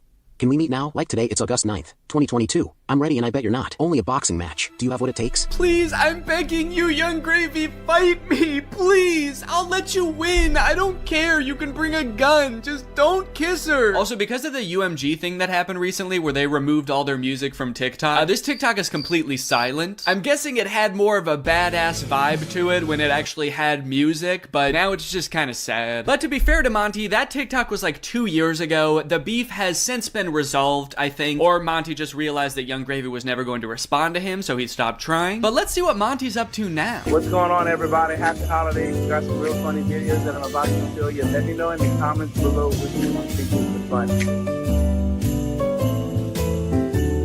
funny. Cool, man. Yeah, those are some pretty funny videos. Did you steal them, Monty? Did you steal the videos? Bad, Monty. I like that Monty is compensating for his old videos having no music by putting 3 times as much music as is necessary in this video. I don't really think that this exact genre of TikTok speaks to me. I don't really know if I want to become like the content stealing kind of guy on TikTok. Hey guys, check out this crazy clip I just saw. You're gonna want to buckle in. This is 3 hours long. I should give Addison Rae's dad type dad a shot though, so I'm gonna be recreating that first TikTok.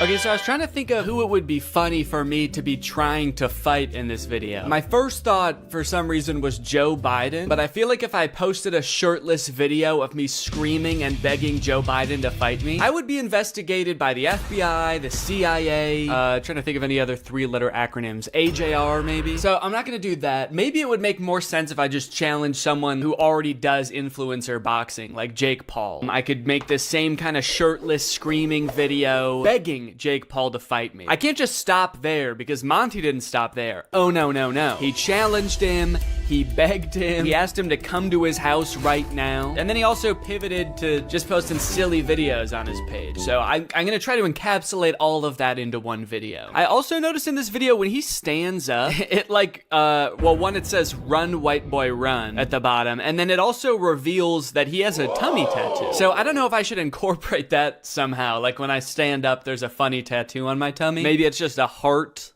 that says Jake in the middle. Because I want you to get the vibe from this that I just want to hang out with Jake so bad. I don't care if he's beating the shit out of me or if he's just coming over to help me water my garden. It's actually kind of hard to write this upside down, but hopefully I'm doing this correctly. Can you even see it in the camera? Can you see the Jake? There's an effect on it. Should I use that effect? Gym light? That's kind of menacing. What other effects could I use? No, okay. Let's just do no filter. No filter or nothing. Can I get a... I didn't like filming that at all. No, actually, I hate that. I'm gonna put my shirt back on. Yeah, sorry, I hated that. I'm gonna keep my shirt on, actually. I thought I was gonna do it with my shirt off, man, but I can't do it. I just can't see myself convulsing shirtless like that. I don't even think I want it on the internet, to be honest. I don't want it. Nobody should see that. So it's gone now. I'm just gonna have to live with Jake tattooed on my tummy, and that's just gonna be a secret between me and you guys. Nobody's gonna know that happened. Okay, let's try again. Shirt mode activated. It's hard to press the start button the way I have my phone propped up. The keyboard's kind of in the way here. There we go. Okay, shit. God damn it. Can I get a... I might have been pretty good. I am picking up my phone at the beginning, but I think I went menace mode for sure. Actually, the beginning where I prop my phone up adds some kind of authenticity to it in a way. I don't know if it's like a millennial pause or kind of makes it seem like this video was totally off the cuff. Like I wasn't even planning on recording this. I'm just setting my phone up because I'm getting so pissed off. Well, I guess I'll just finish her up then. Oh, there's still sound. Can I make the sound stop now? Please? Okay, I guess I can't. So is it just gonna be that then? That's not good. That's not funny. That's just weird. That's just me straight up asking Jake to fight. Okay. Maybe I can record it in my camera roll and then add it in the editor. Hey Jake, I just wanted to say, I didn't mean what I said back there. I don't think you're a baby. I think you're awesome. And we don't have to fight. We could just hang out sometime if you want to. Anyway, here's a funny video I found. Okay, now I have to actually find a funny video and add it in here somehow. Funny video I found. Hell yeah. Can I get a...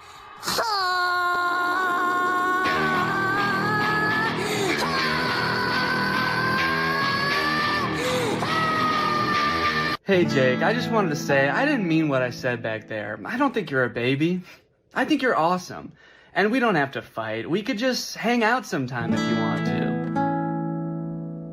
Anyway, here's a funny video I found. Yeah, I think it's perfect. And I think it's ready to post, and I'm not worried at all about what people will think when I post this. So I think after I create all the TikToks, we can take a look at some of the responses to them. Okay, next TikTok. My daughter being in a toxic relationship, hashtag POV, a pack sticks up for each other. One of my favorite things about this TikTok is how many people show up. I thought it was just gonna be the dad at first, but then more and more characters keep coming in. It kind of makes the dad seem a little less badass. Like, no wonder the boyfriend's scared. He is severely outnumbered. I also love how the uncle comes into frame by touching the brother's shoulder, but it's obviously just his own hand touching his own shoulder. You know you're in for trouble when you feel your uncle tap your shoulder. You know how uncles do? Now, the weird thing about this one is that I actually don't know if this guy has kids. I actually don't think he does, but I do still think that there's something we can take away from this video. The whole concept of a pack sticking together.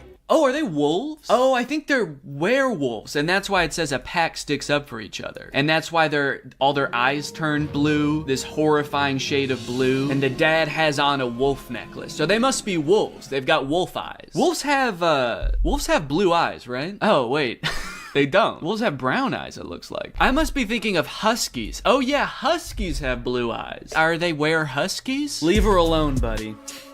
Unless you want to get strapped to a sled and pulled very fast over a great distance. If this happened in real life, do you think that the boyfriend would even hear the dad? He's screaming and the dad is whispering. He has a few other TikToks where he plays the role of a dad navigating a kind of tricky situation with his daughter. I guess this genre is just fantasizing about having like a teenage child and something awkward or scary happening with that child. And also you have to look really badass and you do have to be part dog. Got it, can do. Before I film this one, I actually have a much more important POV I need to film first. POV, that moment when you're sponsored by Opera. Opera makes other browsers look like that evil boy in that last TikTok. All alone and useless. Meanwhile, Opera looks like the family because Opera has so many useful features built in that it's so much more than just a browser. You've got Aria, Opera's native browser AI, which lets you get clear answers instantly. Highlight any term on the web and ask Aria to explain it. The great thing is Aria is connected to the web and can provide real-time information, unlike a lot of other AI models. Tab islands are huge for helping me stay organized while I'm working on a video. If I have several TikToks open, a couple of Google Docs, email, I can collapse them into context-based groups automatically. I don't know what accent this is supposed to be. One thing I didn't even realize I needed until I got Opera was a built-in ad blocker. It makes articles look so much more clean, which actually makes my videos look better, because when I screen record an article, there's not distracting ads all over the place. And it's super easy to turn on with just one click. If you're working on multiple projects at once, you can create entirely separate workspaces that you can switch between easily using customizable buttons on the sidebar. I don't like having a ton of browser windows open at the same time. It's super distracting and hard to sort through. So in my opinion, this is a much better solution. So if you want to check out Opera, then use my link below to download Opera today. Thanks to Opera for sponsoring this video, and thank you to you guys for checking out Opera. Now let's film this TikTok. Okay, so I've been thinking a lot about how I could make this TikTok kind of my own, you know? Take everything I like about the toxic daughter boyfriend TikTok and amplify it. So first thing we're gonna do is the amount of family that shows up. I liked how much it was in the first video. We're gonna double it. We're just gonna have a ton of people show up. We're gonna have the dad, of course, the brother, an uncle. Uncle's here! A second cousin, a third niece, maybe. Also, I think instead of like a toxic boyfriend, the daughter's just gonna be getting mugged. I think that would elevate the stakes a little bit higher. And then, you know, in the original TikTok, they didn't even turn into werewolves. Their eyes just turned blue, which, granted, that would be very scary if that happened to you, but I feel like they were trying to get at something there, but they didn't quite get there. So, in my TikTok, they're gonna actually turn into animals because there's filters on the TikTok that can turn you into animals. So that's what I'm gonna do. And I'm gonna do it now. So I think what would be even cooler than turning into a wolf is if I turn into a horse. And I know that there's horse filters on TikTok. I have one saved here, where if you open your mouth, you turn into a horse. So I'm gonna use this. Okay, beautiful, beautiful. I look gorgeous. And then everyone just starts turning into horses, dude. The daughter turns into a horse. Uncle's gotta turn into a horse. And last but not least, the mugger has to apologize, of course. Let's go, baby. Now all I have to do is edit this, and it's gonna be ready to go. Now this dad is a whole different type of dad. His name is Brian B. Toe. I thought Toe might be his last name, but the way it's spelled out in his profile actually makes it seem like Buteau is his last name. I thought B was just his middle initial till I saw this just now. Say what you want about Brian, but he do be Toe. And I think there's a lot we can learn from Brian's TikTok. Stuck in a generation where loyalty is just a tattoo and being fake is a lifestyle. Where the real ones at? Man, Brian's so cool. I thought he was a teenager for a second because of how cool he's dressed. Hey guys, I'm just skateboarding with my backpack to school. I mean work. I hope my teacher is cool today. Oh, I mean boss. Sorry, I'm just a kid at heart. Also, I just got in a really bad skateboarding accident and hit my head real bad. Can you drive me to the hospital? I don't like this angle. Why is he so much higher up than us? Are we a child in this video? Are we his child? Son, where are the real ones? What have you done with the real ones, son? I'm not even sure how the caption and the video are related. They seem like totally separate things. I'm so sick of my generation. So I've decided to join yours. I'm a teenager now. In fact, I'm so young that my kids are my...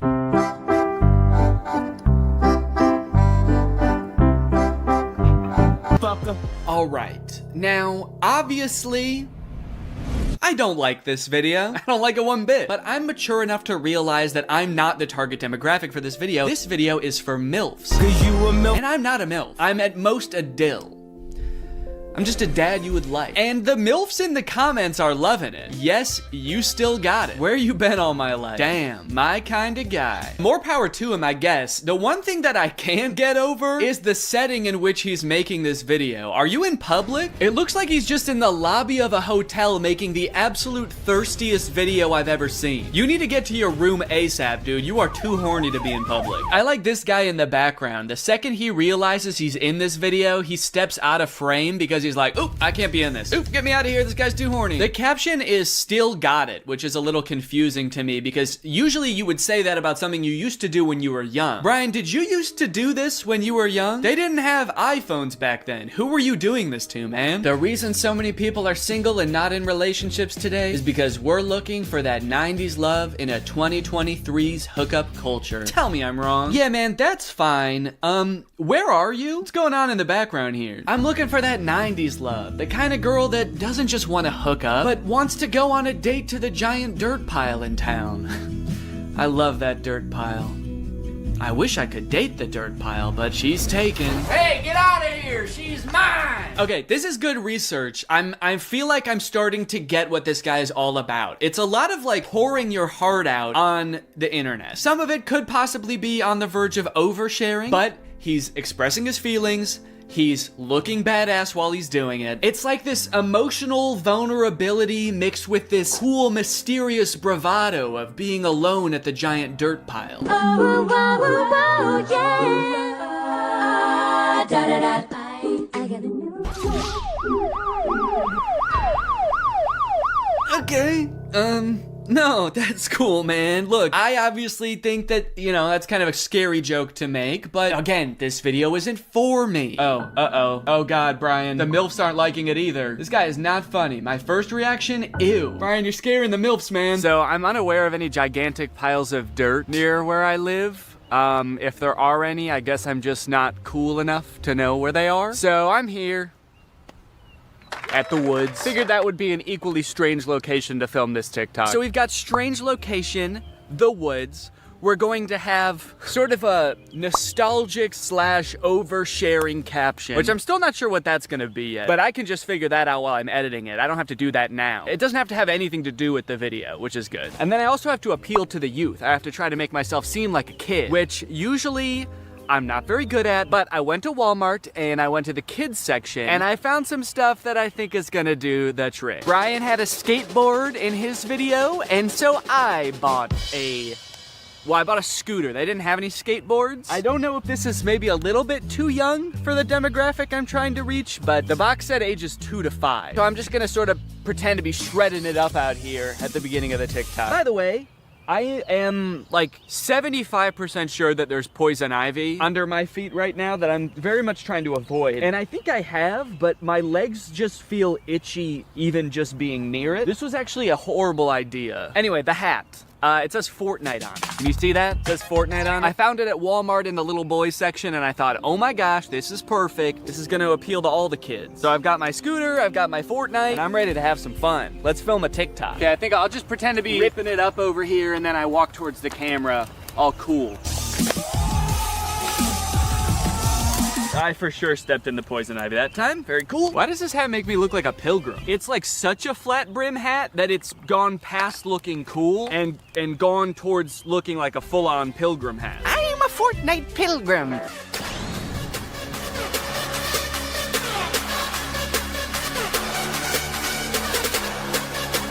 This one's just kind of a fun one. It's just a picture Shaq posted with like 20 seconds of music and then 20 seconds of silence. I don't know.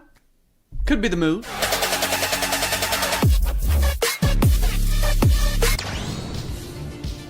Alright, this TikTok is by a dad by the name of My Life, not yours. So in case you were confused, this isn't you.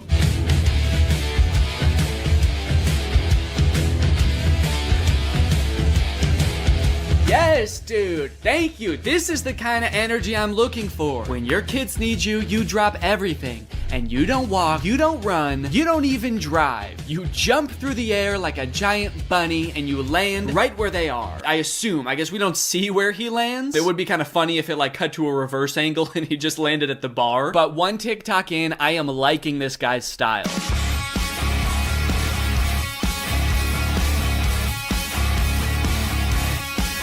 So I guess the way I describe this dad is like action hero dad, mystical sorcerer dad. Either way, he's killing it, and I really like his vibe. He's always getting himself into insane situations like this one. Happy Easter, everyone. So funny about how nonchalantly he says Happy Easter and then teleports himself into the UFO and kamikazes himself. Like, did he know that was gonna happen? Based on how chill he was, I kind of feel like he didn't. Happy Easter, guys. Oh, what the fuck is happening? What the fuck? Ah! You know, I started watching this guy because he mentioned his kids, and I was like, oh, cool, dad content. But in hindsight, he actually doesn't mention his kids very often. So I guess they don't need help that often, because that's the only reason he mentioned them in the first video. He's actually kind of got a lot of other shit going on. He's always defending the Earth from some kind of cosmic threat, it seems. And after all these TikToks where he's harnessing magical powers and defending the Earth, you'd think that his kids would have some pretty nice stuff to say about him, right? You'd think they'd be pretty grateful, huh? Wrong. As dads, you know, we give and we give, but are we ever truly appreciated? No. My 7-month-old baby did the same thing to me. I was floating around in the spirit realm forever. It took me days to get back into my body. To take a step back for a second here, can we all appreciate how epic his editing is? I mean, this is pretty good. Also, the first time I saw this, I was like, holy shit, how high did this dude jump for this video? This man may be old, but he's still got it. But after watching it a couple times, I think that he's reversed the video and he's jumping off of something high onto the ground. Either that or this whole thing's real. I can't discount that possibility. I like this guy's videos a lot because I feel like we actually are cut from the same cloth in a way. I have always been obsessed with visual effects. I had a YouTube channel for this kind of stuff when I was a teenager. I would do this type of stuff, practice visual effects. I would do tutorials for effects. Hey everybody, this is Danny Gonzalez, and today I'm going to be doing an After Effects tutorial. I would watch every behind the scenes of like blockbuster movies that I could get my hands on. So I admire this dad's passion. It kind of takes me back in my own life to a simpler time. So I guess what I'm trying to say is, I'm pretty excited for this one. My favorite of his TikToks was the UFO one, so that's the one that I want to replicate. I'm gonna have like a UFO or a giant spaceship in the background right here. I'm gonna walk up and I'm gonna teleport onto the spaceship and blow it up or something. One thing I really want to replicate is how casually he did it. Like he didn't even know that it was about to happen. I think I just want to kind of like casually stroll up to the camera, kind of maybe wink at the camera. Or no, winking would imply that I know something is gonna happen. Maybe I'm just having a stroll, having a great day, and then I teleport up to the UFO. Would it be funny if I teleport without my clothes? That would really make it seem like I did not know this was gonna happen. Or maybe I did, but at the very least I thought I'd be able to bring my clothes with me. Like you see me teleport and my hoodie is still here and it just drops to the ground. And then how should it start? Should it have something to do with like when my kids need me or something like that? The caption could say something badass like when our way of life is threatened, I'm the man for the job. And then I teleport buck naked up to the UFO and am immediately shamed by the aliens for my tiny butt. All right, let's try this.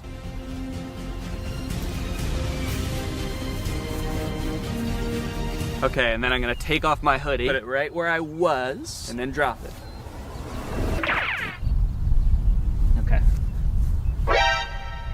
There was a person walking by while I was doing that. What do you think she thought? What sense could that possibly make to the average person? Maybe she knew what I was up to. She did look kind of older. Maybe she has a husband that does this kind of thing. All right, well, I'm happy with that. Also, I want to go home.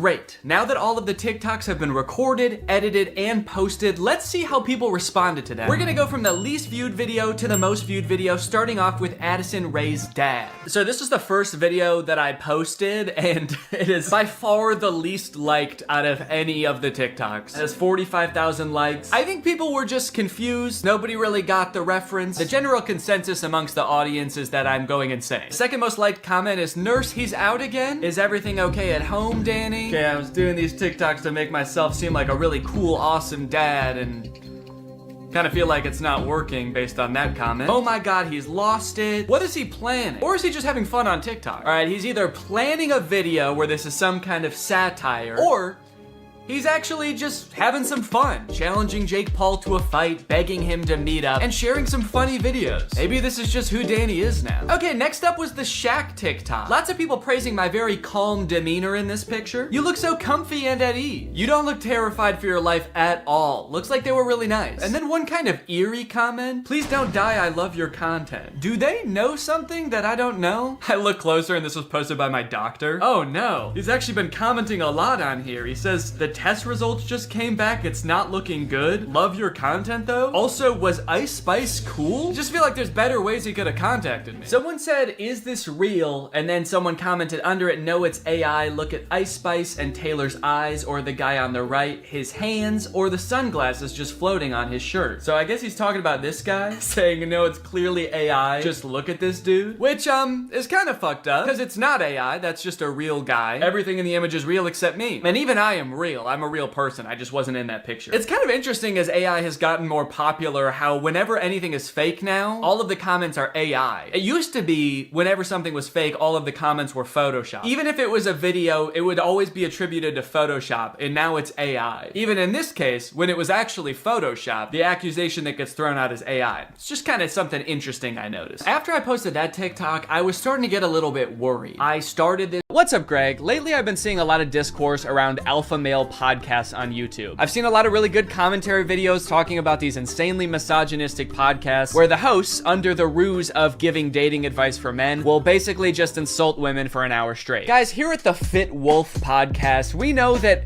the dating game is tough these days, you know? Men don't know what women want and are finding it harder and harder to find a good girl to settle down with. So tip number one to finding a good girl is invent a time machine. Invent a time machine and go back to the 1750s, because that's the only way you're gonna find a decent woman. Because every woman nowadays is a thought.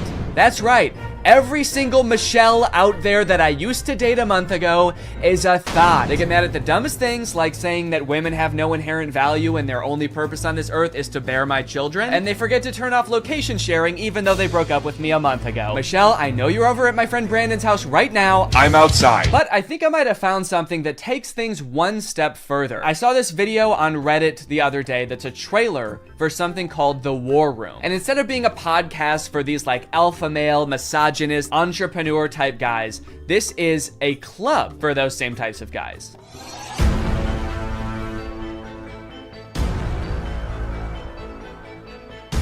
After I joined the War Room, that was the year I made $100,000. On the surface, this kind of just seems like a trailer for a club where you get to hang out with a bunch of bald guys and smoke cigars and talk about business and making money. 1 year ago, I did not even have a business. I didn't make money. Now I make 5 figures every month. I didn't have a business. I didn't make money. I didn't even want to start a business before I was forced to join the War Room at gunpoint a year ago. But now, I have a business where I'm selling fitness products to all of my friends. And if I get them to sign up too, and their friends to sign up too, and their friends to sign up too, I could be making minimum wage. But if you watch a little bit longer and you look a little bit closer, there's more here than meets the eye. For example, quotes like these. Making money is easy. You just take it from somebody. Doesn't sound like making money. That just sounds like stealing. In the War Room, you learn how to be James Bond, where you can just pick up any weapon and use it. I'm sorry, I think I'm struggling to see the connection between business and knowing how to use any weapon. Is the War Room an actual militia? I was just assuming the war in War Room was just for branding because men like violence, but now I'm kind of scared. It keeps cutting back and forth to like shots of them shooting guns. I'm a little worried about making this video, honestly. Usually when I make commentary videos, the biggest thing I have to worry about is getting a copyright strike. But now I'm worried about getting a drone strike. A lot of times, like, the alpha male types will use metaphors like talking about how we're like wolves, or like how love is like a war. So I assume this is like a metaphor, like business is like war and dating is like war. But the war room is like war is like war. Get your gun, dude. We attack at dawn. A lot of people had a bad time in college. I was not one of them.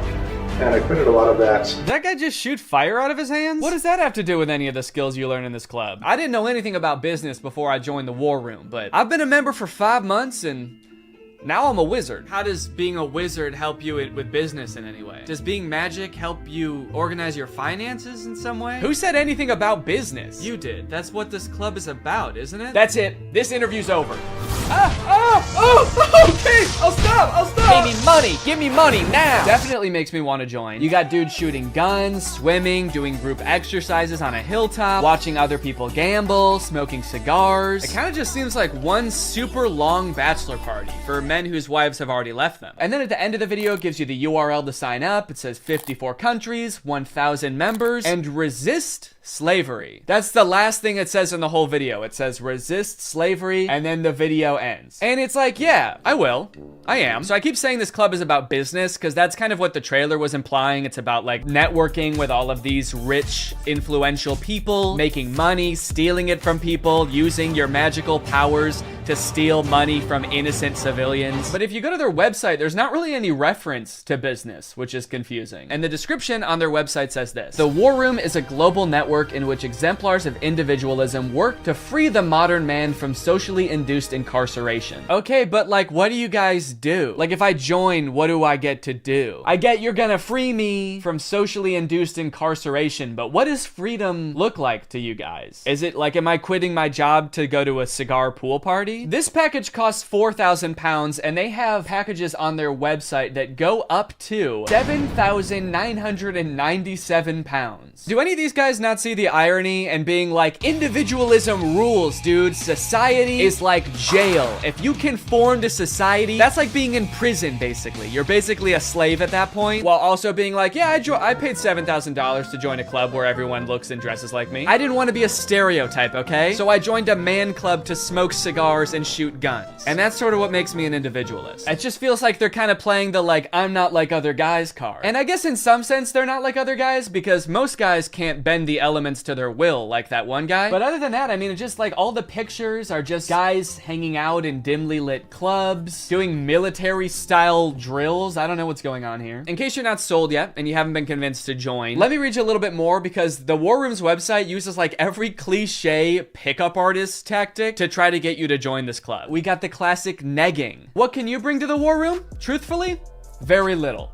Probably nothing at all. You are not ready for the War Room. You will not revolutionize what we built. If you had the capabilities we required, you would already be inside. What? They think I can't bring anything to the War Room? They think I'm some kind of sucker who doesn't have my life in order and can't manage my money. I'll show them. I'm gonna take out a 4th mortgage on my home and I'm gonna join this club. We'll see how stupid they think I am then. They also use like the get it while you still can technique that's in like every as seen on TV commercial. This chance won't last forever. We will not hold this open for everyone. Soon, membership will close. The War Room members and their sons will remain the closed wielders of global influence into eternity. Holy shit, dude. They're closing submission soon? I'll be right back, guys. I gotta go. I'm not doing this for me, okay? I'm doing this for my son. I guess my son gets to be in the club too if I join. I gotta go. Now, I don't have any way to look and see how long it said this on the website, but if I had to guess, I would guess that it's been on there as long as this website has existed. Why would they close submissions? How does that make any sense? Do they want to stop making money? The founder of this club is like, whoa, I'm too rich, all right? That's one thing we teach in the War Room is you can't have too much money. I mean, if this is like a militia, do they have enough soldiers? Is that why they're closing? Soon, 1,000 bald men wearing tightly fitting t-shirts will be storming the beaches. We can't wait around for you forever. So you might be wondering who the head of this club is, right? It must be someone like very rich and influential if he's expecting to get people to join just based on like the connections that you can get from the club, right? Well, this is where things get a lot more creepy. And also not monetizable. This is the part that is the reason this video probably doesn't have ads on it. My name is Andrew Tate. I'm a retired 4-time world champion kickboxer who is now a multimillionaire, and I'm the most competent person on the entire planet to teach you about male-female interactions. How did I become rich? Webcam. Definitely gonna need him to elaborate on that a little bit. That's so vague. Mr. Bezos, please. You're the richest person in the world. Do you have any advice to young up-and-coming entrepreneurs on how to start a business and how to get rich like you? Book. Huh? Book. Need I say more? Yes, please say more. We literally have no idea what you're talking about. So you're probably thinking, like, did this guy invent webcams or something? Is he, like, famous on Twitch or something? Is this Sapnap? I don't know. I've been running a webcam studio for nearly a decade. I've had over 75 girls work for me, and my business model is different than 99% of webcam studio owners. If you had to guess whether it's different because it's more creepy or less creepy than other webcam studios, what would you guess? Go ahead and vote down in the comments below, guys. Do you think this is gonna be creepy or no? Over 50% of my employees were actually my girlfriend at the time, and of all my girlfriends, none were in the adult entertainment industry before they met me. My job was to get women to fall in love with me. Literally, that was my job. My job was to meet a girl, go on a few dates, sleep with her, test if she's quality, get her to fall in love with me to where she'd do anything I say. Holy shit, this is insane. And then he gets them to join his webcam empire where he gets them to do, you know, he gets them to get nasty on camera. I'm not a lawyer, but does this not... Does this not feel illegal? At the very least, this seems like insanely creepy. This feels abusive. It feels like he's just confessing to crimes. That's why I want you to join the war room, all right? You're gonna learn about making money, picking up women. You're gonna form a militia to protect me from an international tribunal for my many crimes that break international law. For legal reasons, that was a joke, okay? I don't know if this is legal or not. So I guess what he meant when he just said the word webcam was that he's exploiting a ton of women online for his own personal gain. In hindsight, it seems so obvious. How did I not guess that? Let's watch another promotional video for the War Room. This is on Andrew Tate's YouTube channel, and it's called The Matrix Predicted the Great Reset Explained. Basically, it's a video where this guy compares his life to the Matrix. We are living inside of the Matrix, and I am Morpheus. I know you're sitting thinking, why did Tate not decide he was Neo? Because Tate has all the Aikido and the masterful, nearly superhuman abilities. Yeah, I used to be a kickboxer, so I'm basically in the Matrix. Actually, the reason I take the War Room guys to the gun range so much is so they can shoot at me and I can dodge the bullets like Neo. It's like, okay, dude, if anyone here has superpowers in the War Room, we know who it is. And it is not you. And when I say we're living inside the Matrix, I'm not stating that with irony or as a joke. We are genuinely, actually living inside of the Matrix. The Matrix is real. Yeah, something tells me that even though he keeps saying literally, and this is not a metaphor, that it is a metaphor. Something tells me he's not literally saying that we're living in a computer simulation that's controlled by, like, aliens or whatever the Matrix is about. I actually haven't seen the Matrix.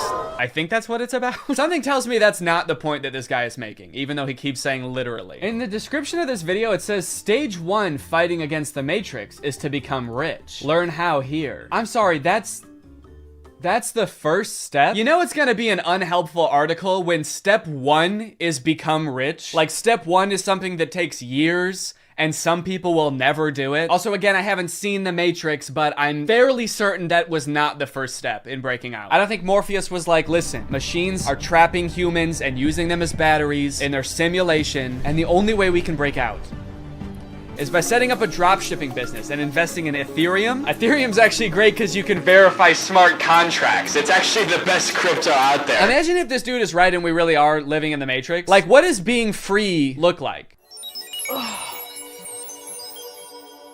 Oh my God. I did it. I'm free. I made it out. All right. Hey guys, we got another one. All right. Welcome to the club, buddy. Hell yeah. Congratulations, man. Yep. You finally made it out of the simulation. Wow. Thank you guys so much. Where's everybody else at? What do you mean everybody else? Yeah, the only other person here is my girlfriend who I'm scamming. Or I mean dating. Yeah, but I mean like in the whole world. Like there's gotta be more than just you guys in the real world, right? What the fuck? You don't like us? No, it's not like that. I mean, sorry. I was picturing there being more than just like 3 normal guys in a room when I exited the Matrix. Normal? What the hell, man? Yeah, we're not normal. We shoot guns and make money out here. Yeah, we're big into making cash out here, man. Did they do that in the Matrix? They actually do, yeah. Not the way we do it. Okay, how do you do it? Hey, you're stealing my shit! Okay, I'm just saying, all things considered, you guys don't really seem that different. Honestly, if anything, this seems more like a simulation than the world I was just in. How so? Look at you guys. You're all holding guns. All you do is talk about business. You guys are like NPCs from GTA. You all look like slight variations of the same sim. Are you guys sure this isn't a video game? All right, man, as if I'm gonna take advice from a beta-ass bitch like you anyway. I'm just saying. Okay, that was actually sick. You guys should have led with that. How was that not the first thing you guys wanted to show me? You know what, man? Get out of here. You don't belong here anyway. Yeah! What? Go! Get out of here! We don't want you! Yeah. Okay, alright, I'll go. Honestly, I'm actually not really sure how to get back, but if one of you show me, I will go. Get the fuck out of here, man! Go, get lost! Get son of a gun! What are you still doing? Get out of here! Go! I feel like this is definitely a video game. How can I keep my husband? I want to keep him happy. And I think all the women listening too, they want to know the secret. I'll tell you the secrets. Men are biologically designed. We're evolutionarily hardwired to seek status. You want power, you want status, you want the fast car. You don't care about the car. You want everyone to know you have the car and they can't have the car. Right. If everyone had a Lambo, you wouldn't want a Lambo. So every single thing we do is status driven to some degree. It's true. Meaning the female we are with has to add status to our lives in some form. If you want to keep your man happy, you need to think, how do I make my man look better to the world? How do I make him look better in front of other men? What a bizarre take, dude. How to be a good woman? Make your man look good to other men. You basically need to be a wingman for your husband to pick up dudes. I hate arguments like this so much. Alpha dudes are always trying to bring up like what men are hardwired to do. What have men been evolutionarily designed to do? Here he's saying that like men are hardwired to seek status. Men want a Lamborghini. You know how every men want a Lamborghini because it's a status symbol. Even if it worked out that like evolutionarily that's something that is in men's nature, that doesn't make it good. You know what else is in our nature? Thinking sugar tastes really good. If you didn't tell someone that sugar was bad for you, they would think like, oh my god, this is the best thing in the world because it tastes really good. If you put 10 pounds of candy in front of a caveman, he would eat all of it and then he would throw up. And then he would die, probably, because he's never eaten that much sugar before. But hey, I guess that's just kind of what he was hardwired to do. So if you want to be a good cave wife, you gotta go out there and you gotta get your man as much candy as you can find. You want to go to the store and buy him one of those lollipops that's as big as his head that he always wanted when he was a kid, but his mom would never let him have. And that's the only way to keep men happy, all right? These alpha male type guys are always trying to sound like scientific. Like this is the science-backed way to attract a mate. And this is the evolutionary way that relationships are supposed to be. But I feel like if they were being honest, they would recognize that there's a difference between what humans like naturally are inclined to do and what is healthy and what is sustainable. You know what else increases your status? Murder. Can't be anyone higher up on the hierarchy if they're all dead, right? It's weird. I don't see any of them advocating that, but it's the same primal instinct that they're talking about, so why don't they? To prove what a sick and cool lifestyle this guy has, here is a video that he posted on Christmas while apparently alone in a hotel room.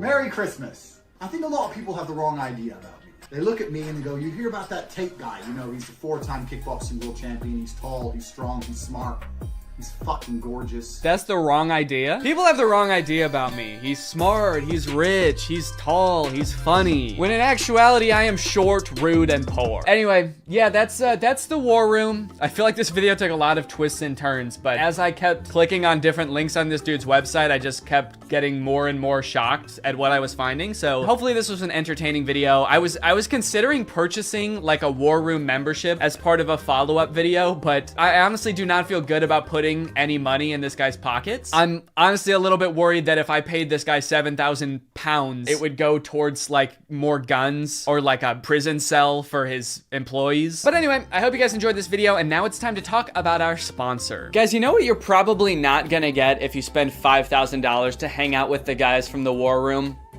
Delicious home-cooked meals, which is why I thoroughly believe that today's sponsor, HelloFresh, is a much better investment than the war room. HelloFresh has been a long-time sponsor of the channel, and I love their service. Every week, they send you 3 delicious meals that you get to cook at home with all of the ingredients pre-portioned, so you can skip all of the prepping and planning and going to the grocery store that, if you're like me, stresses you out about dinner time. HelloFresh is equipped to be able to serve a bunch of different lifestyles. With fit and wholesome recipes and low calories or carbs, you can indulge in delicious meals without having to worry about breaking your diet. My favorite things about HelloFresh are that 1, I only know how how to cook a handful of things, and HelloFresh has a huge variety of recipes. Like every week you get to choose from something different. And two, they're a super sustainable option. The packaging that they send you your food in is already recycled content, and HelloFresh cuts down on your food waste by 25% over grocery shopping. Cooking with HelloFresh is fun and honestly super easy. Anybody can follow the instructions and it'll kind of make you feel like a chef. So if you want to check out HelloFresh, then go to HelloFresh.com and use my code TrulyGreg16 to get 16 free meals and 3 surprise gifts. I don't know what the surprise gifts are, but if it's anything like their food,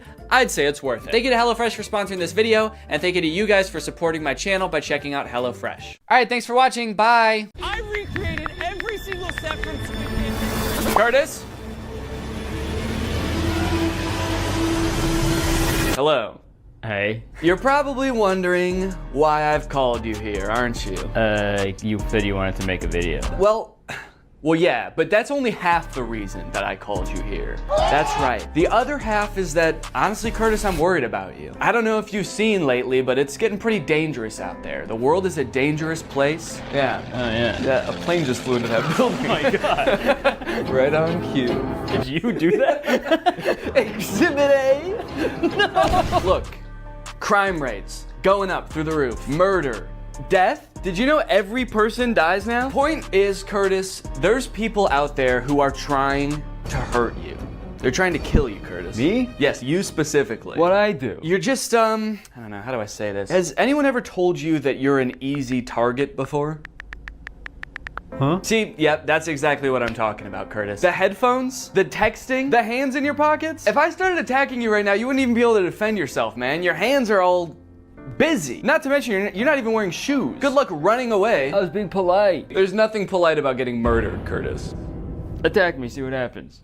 How's that? What the fuck? Exactly, like I said. How? It's not all bad, all right? I have found a YouTube account that specializes in self-defense advice just for people like you. For easy targets. Okay, so you're gonna teach me how to not be such an easy target. Not only that, Curtis, I'm gonna teach you how to defend yourself from everyday life situations that we all encounter. Like another plane crash that you just like another getting mugged, getting stabbed. You're getting out of your car and some guy runs up behind you and just starts punching you in the back of the head. Yeah. This happens to you all the time. Yes, yeah, just all those happened this morning. But today, we're gonna fight back. That hurt? Come on, you could not have just hurt yourself like that. Why'd you do that to me? You did that. How could you? We were friends, man. This is worse than I thought. I'm a lost cause. Let's get into the video.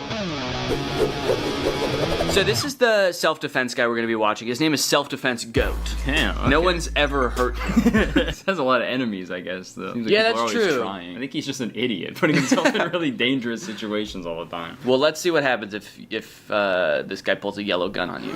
Give me your money. Yo, man, yo, take it. Yo, man, yo. Yo, man, yo. Someone pulls a gun on you, yo. Take it.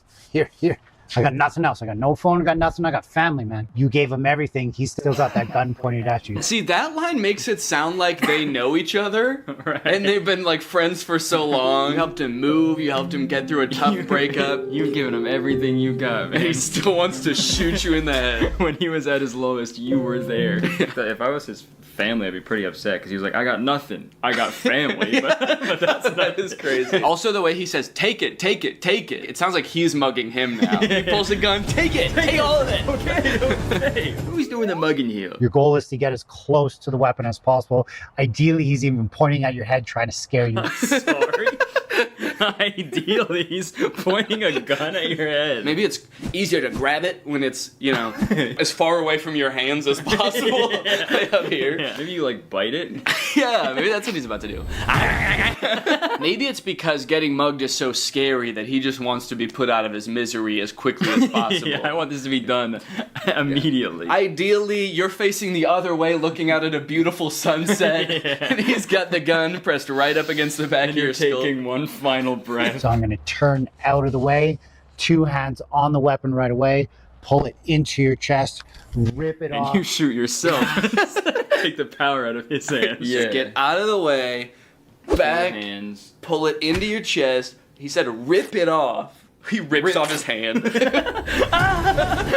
His tutorial is like how to stop a mugger is just talk to an imaginary cameraman and be like, no, this is what would happen if you're mugging someone. So I feel like that would kind of mess with their heads. Yeah, wait, pretend to be mugging me right now. Okay. Give me your fucking money right now. I gave him everything. Smash, tap, rack, and go if need be. Yeah, so I mean that's pretty much just the classic smash, tack, rap. Smash, tack, rap, go if need be. I guess that's his like YouTube ad-friendly way of saying then shoot him in the head. Yeah. And if need be, go. Yeah. What are you in jail for? I goed. I went. Yeah. This one is going to be really important for you because this is how not to be an easy target, okay? Ah, okay. You got your no shoes on, you had your headphones on, hands in pockets. You're about to see just how dangerous that is. Okay, wow. Dude, he stabbed him in the ass. What was that sound? I don't know. I think it was the guy screaming. Wouldn't it be crazy if that was the whole video? Well, look at Mr. Karate Kid. That is a pretty sweet hoodie, though. Look how easy he's going to be to murder and take his phone. Sunglasses on, huge headphones, hoodie I could just rip him down with. Oh, you're mine, buddy. Okay, well, he didn't even do it, though. He's just talking, you're just imagining it. Oh, you're mine, buddy. He's already You're gone. dead. Oh, I'm going to enjoy this one. All right, yeah, it's Oh, yeah. Wait, where'd he go? Just already nighttime all of a sudden. Is he saying that out loud? That must be in his head. Okay. Now let's find out how to not be an easy target. Oh, look at Denim Dan. This guy's going to be an easy target. Well, maybe not. He's got kind of this desk there. He's walking pretty confident. So the caption says desk stare, but I think he's saying death stare. Desk there. Oh. He's got kind of this desk. Got like a desk strapped to his. I feel like that gaming.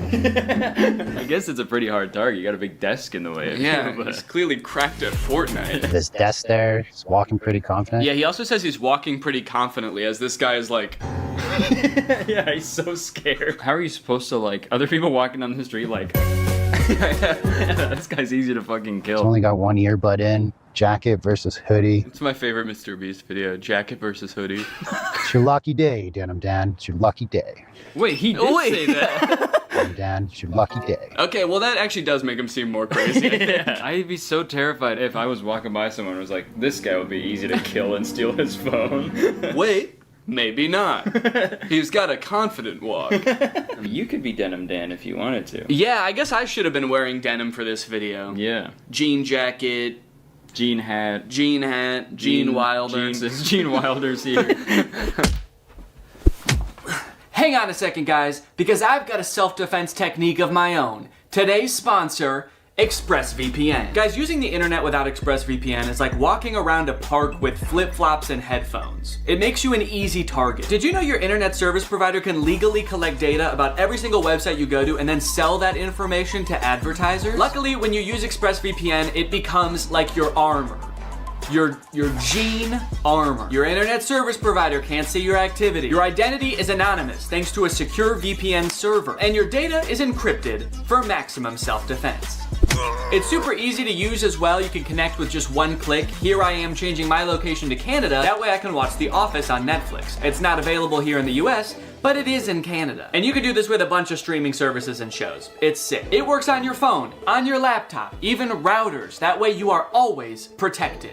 I don't want to miss out on content that's not available in my area, and I also don't want anyone spying on me, especially not my internet service provider. That's why I use ExpressVPN. So find out how you can get 3 months for free by scanning the QR code on the screen right now, or clicking the link in the description, or going to expressvpn.com/Danny Gonzalez. That's 3 months for free by scanning this QR code or clicking the link. Thanks to ExpressVPN for sponsoring this video, and now let's get back into it. Now this is an instant that people actually do encounter somewhat often as road rage. Yeah, people get that a lot from me. Yeah. So what kind of stuff do you do? Just sort of like tailgating people? Yeah, I have usually probably 4 to 6 full cartons of eggs in my car at all times. Oh, you just throw eggs? And I just kind of, yeah. Egg people on the highway? I egg people on the highway. I egg them on.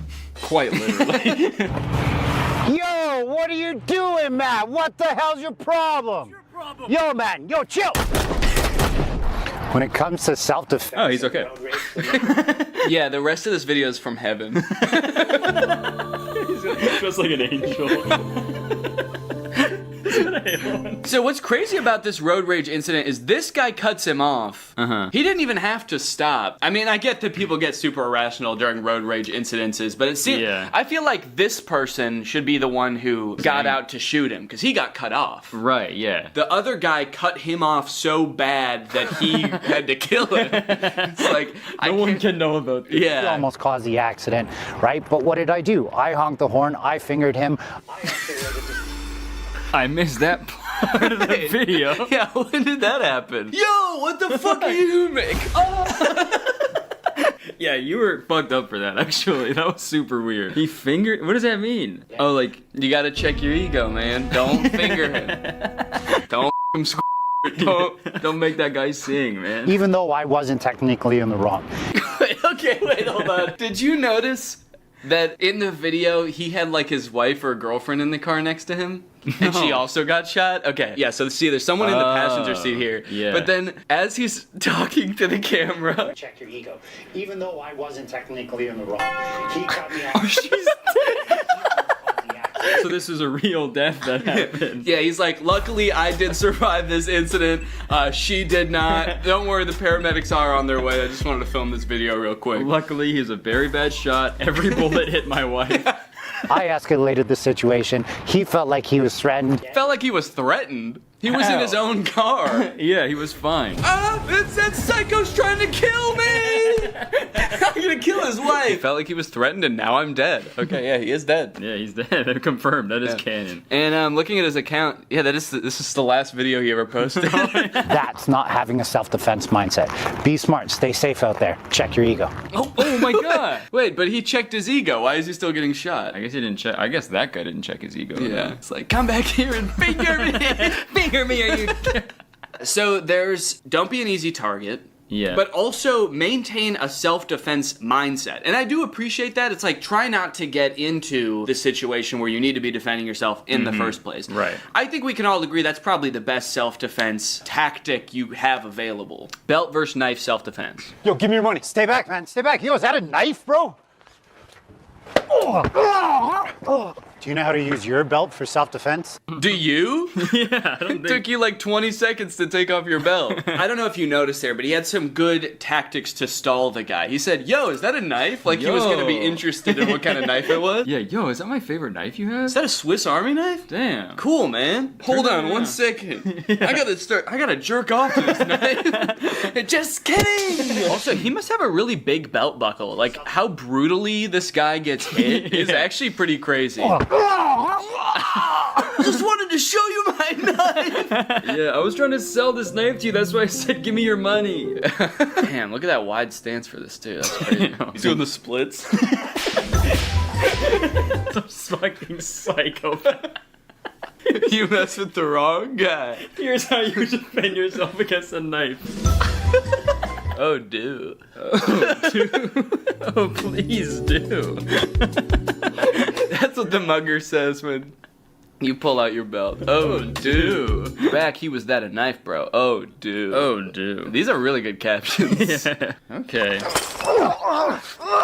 I like that they like to start the videos with someone just being brutally murdered. Yeah, it's a good way for audience retention, right? I feel like now on we should just start our videos with killing someone, like right in the first frame. We just have some poor bastard. Maybe his car broke down on the side, he's covered in eggs. You know, I took him home, and I took him home. And I start my video, I'm like, hey guys. The guy in the headlock is like, I gave him everything. Folks! Yeah. You know what to do when somebody pins you against the fence and stabs the shit out of you? I firmly believe there's nothing you can do. No. I mean, there's definitely things to do to avoid getting here in the first place, but when you're here, there's nothing you can do. Yeah. Ow. You're dead, man. Fence and stabs the shit out of you? He says it in a way that has like that that relatable moment when someone pins you against the fence and stabs the shit out of you. Yeah. We've been there, man. I'm trying to establish control of the weapon. If I can get my forearm here, great, but he counters that by pushing me away. If he pushes me away, this is my new threat. It'd be crazy if in this hypothetical situation that's like now very controlled, he still gets stabbed to death. He's like, and I'm trying to get his knife, but he just keeps getting me. I put my forearm, he counters. God, this guy's good. This guy is the self-offense goat. I'm moving that out of the way. Now his butt's to me, and I finger him. In the States, shoot him. If you're in Canada, run. He's got a knife. Sorry, buddy. Damn. You're not allowed to shoot him. 3 signs you're getting punched. That one sounds funny. 3 signs you're getting punched. Number 1. Ow! You look like Tom Hardy if I ordered you on Wish. Oh, yeah? Oh. You look like Tom Hardy if I ordered you on Wish. Not Tom Hardy. Right, yeah. So thank you. You look like the face Tom Hardy would make if I ordered you on Wish. Tom Hardy would be like, okay. Do you know the 3 most common signs before someone punches you in the face? Sign number 1, you just told someone they look like if Tom Hardy if they ordered you on Wish. First sign, forward aggression. Second thing to look for is those clenching of the fist. What do you think the third one's gonna be at this point? He's just like cocking his arm back? Yeah, winding it up, I guess. If someone says why I oughta, you're done for. Tension, and they're getting prepared for something that maybe you're not prepared for. They could be getting prepared for something. If they're moving towards you with fists clenched. Well, what could it be? Visual diversion? That's gonna be the third one? What? The third one, they're going to be looking off in another direction, trying to distract you with their eyes so that you look away for that split second so that they get the job done. I may be moving forward towards you, fists clenched. Yeah. But I'm actually gonna punch that guy. Hey, Curtis, let's both go punch that guy. Okay. Oh. But bouquet of flowers. Oh, it's all okay. No. Yeah, really? Here's 3 signs David Copperfield's about to beat the shit out of you. Look at here. What to do if you're pushed? What, you want to go? Jesus. Do you know how to deal with a push? Well, definitely not having as little balance as possible. What, you want to go? Didn't stand a chance. And his feet too. Oh no. I've seen, bar fights, people get into fights, but it's always like, fist punching or they're, kind of wrestling around on the ground, just grabbing each other, pulling each other's hair. Right. I've never seen this like push and like whoa! Goes crashing through 3 walls. Yeah, not guy-shaped holes in each wall. Yeah. Do you know how to deal with this? No, I'm not Wile E. Coyote. Do you know how to deal with a push? I'm opening up that door as much as I can. Okay, so I go. But then I can go like that. Yeah. Both knock each other out. Do you know how to knock yourself and your opponent out at the same time? So the key here is as it comes up is just open up enough. Hopefully my boxing turns on now. And God, he looks so scared there. Don't hurt me. Please. Not again.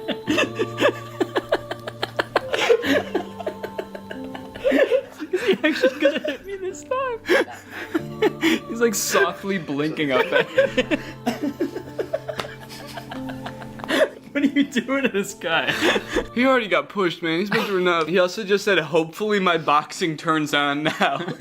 I've never practiced boxing before, but I really hope I know how to box. I hope the skill comes out of nowhere. And I just bring that hand forward as much as I can.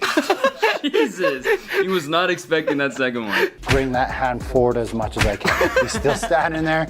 I throw another 1 or 2. But that doesn't always work, especially if they're super big or if you were caught off guard. So if you don't know how to do all that he just did, the old wax on, wax off, you can do a soft fall.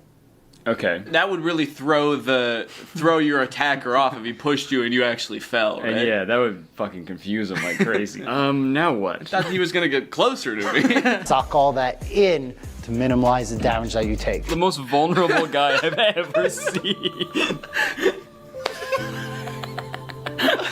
Quit your job, man. You don't have to be there. When that push comes down and he goes to break fall this time, now he's not there. That's the way you're supposed to fall. Straight into a coffin. Like a fucking vampire. He's suddenly in a suit and palmed. Time. Now he's not there. Now he's not there. Yeah, he is. Where'd he go? I can only look up here. He's like, yeah. Nobody tell him. also, that night before you go to the bar, look up what color the carpet is at the bar and dress like the carpet. So you fall to the ground, then you sort of scuttle. Like a little crab.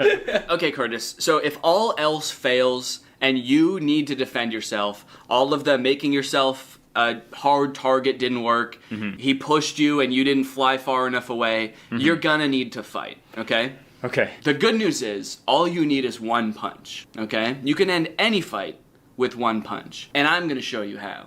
Okay. Yeah. I'm excited. Jerking the Lexus. Yo, what are you talking about? You man? cut me Yo, off in the chill, parking lot. Chill. Do you know who I Stay am? right You wanna there. go? Don't enter my You wanna space, go? man. Do you know how to end a fight in one punch? I can see why he hired this guy. He's so good at, like, leaving the frame as quickly as possible. Yeah, he's a pro at that. My space, man. Do you know how to end a fight? He's just gone. Once I felt like my foot was planted enough that I could push off of it, I had to make sure I wasn't showing the punch or creating a tell. This is creating a tell. Loading, shrugging, trying to punch and come out. So the first thing you want to be good at is Loading, shrugging, trying to punch to come out. making sure your arm is... I just feel like there's a more tactical way he could be standing in all these videos instead of just like the most malleable, just, what are you gonna do to me now? I feel like he should be trying to evade it or something. He's just, it's so sad how willing he is. I deserve it. Yeah.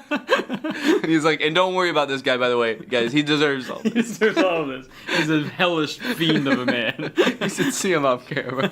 Remember, in self-defense, he's approaching me, I'm hitting him, and I'm trying to get away. He said you're punching him and trying to get away. Yeah, you gotta pick one, I think. Yeah. He's on the ground, you're punching him, and you're like, let me get out of here! This sicko's attacking me! Unhand me! They're a bigger opponent than you, then you don't just hit them with your arm, you have to hit them with your body. If they're further away from you, you can open up the hand and do like fingers into the eyes. You might break your fingers, but at least you're not going to get involved in a fight anymore. If you train martial arts, use your fist. If you don't train martial arts, use your palm. I thought this was gonna be like a one punch. Like he's gonna teach us how to do one specific punch, but he's Right. like, I don't know, you might want to stick your finger. Let me think.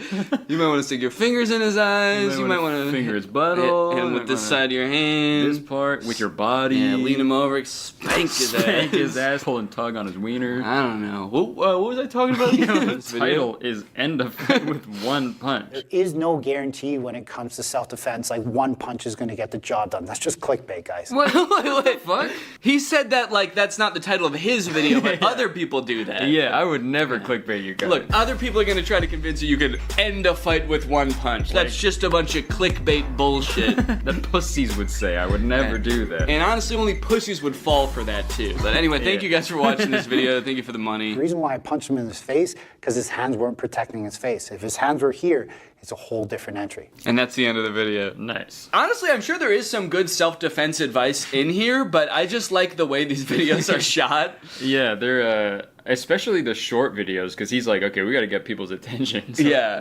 Yeah. All right, Curtis. Well, you know what? Honestly, man, I'm proud of you. I Thanks, feel like man. I can tell that over the course of these past, gosh, I don't know, we've been recording for like an hour. Mm-hmm. I feel like you've really changed, you know? You think? Yeah, I feel like you've taken the initiative. You're no longer an easy target. Honestly, now you're a threat, and Yeah. for that, I commend you.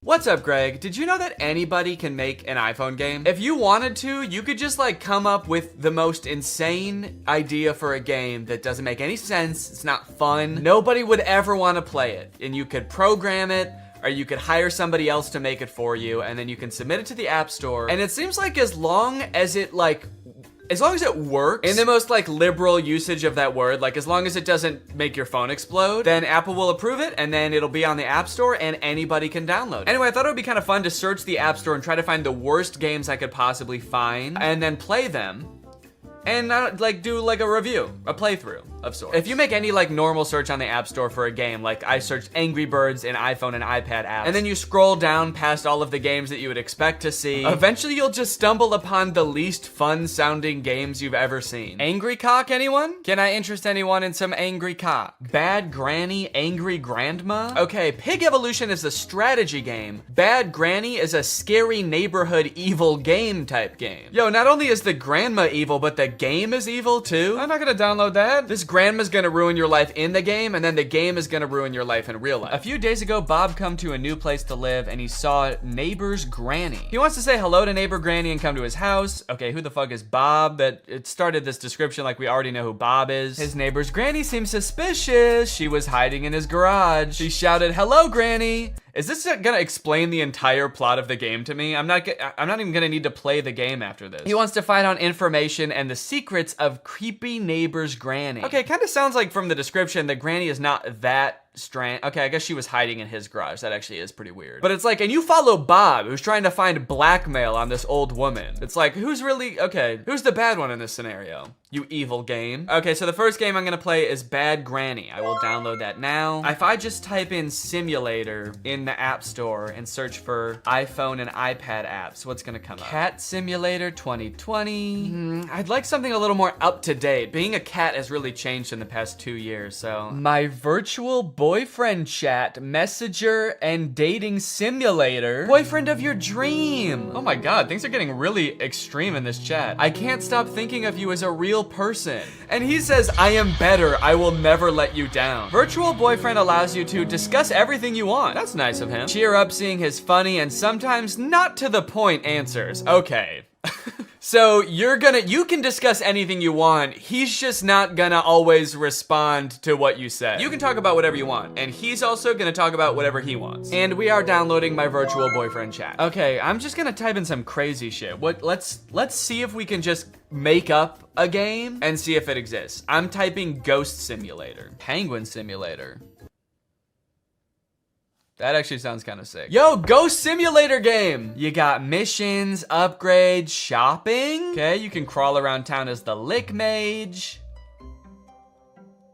Lick Mage Nuts. Okay, it doesn't exactly look how I pictured it. I kind of thought that like you'd be going around and like haunting people, but instead you're just like wandering and floating around this barren wasteland, fighting things. Okay, I mean, shit, I'll give it a shot. Ghost Simulator game, there we go. And you know what? Let me snag Mommy Life Simulator too. This one looks kind of fun. Let's play like a super mom. Whoa, it's Gender Norms the game. Look at all the blouses you can choose from and modest shorts. Okay, master your driving skills. Seems a little sexist. Bring on goods for the family. Seems a little sexist. And activities to make your day great. You can go play tennis in your jeans, play with your dog in your jeans, run on the treadmill in your jeans. Someone please give this mother some athletic wear. Give her some shorts, give her a tank top. This mom is jogging in a flannel. I'm gonna download it, if not solely for the fact that I wanna try to free this mom. Let's see if we can escape. Talking horse. So it looks like a game where you like take care of a horse and he smiles at you with the most horrific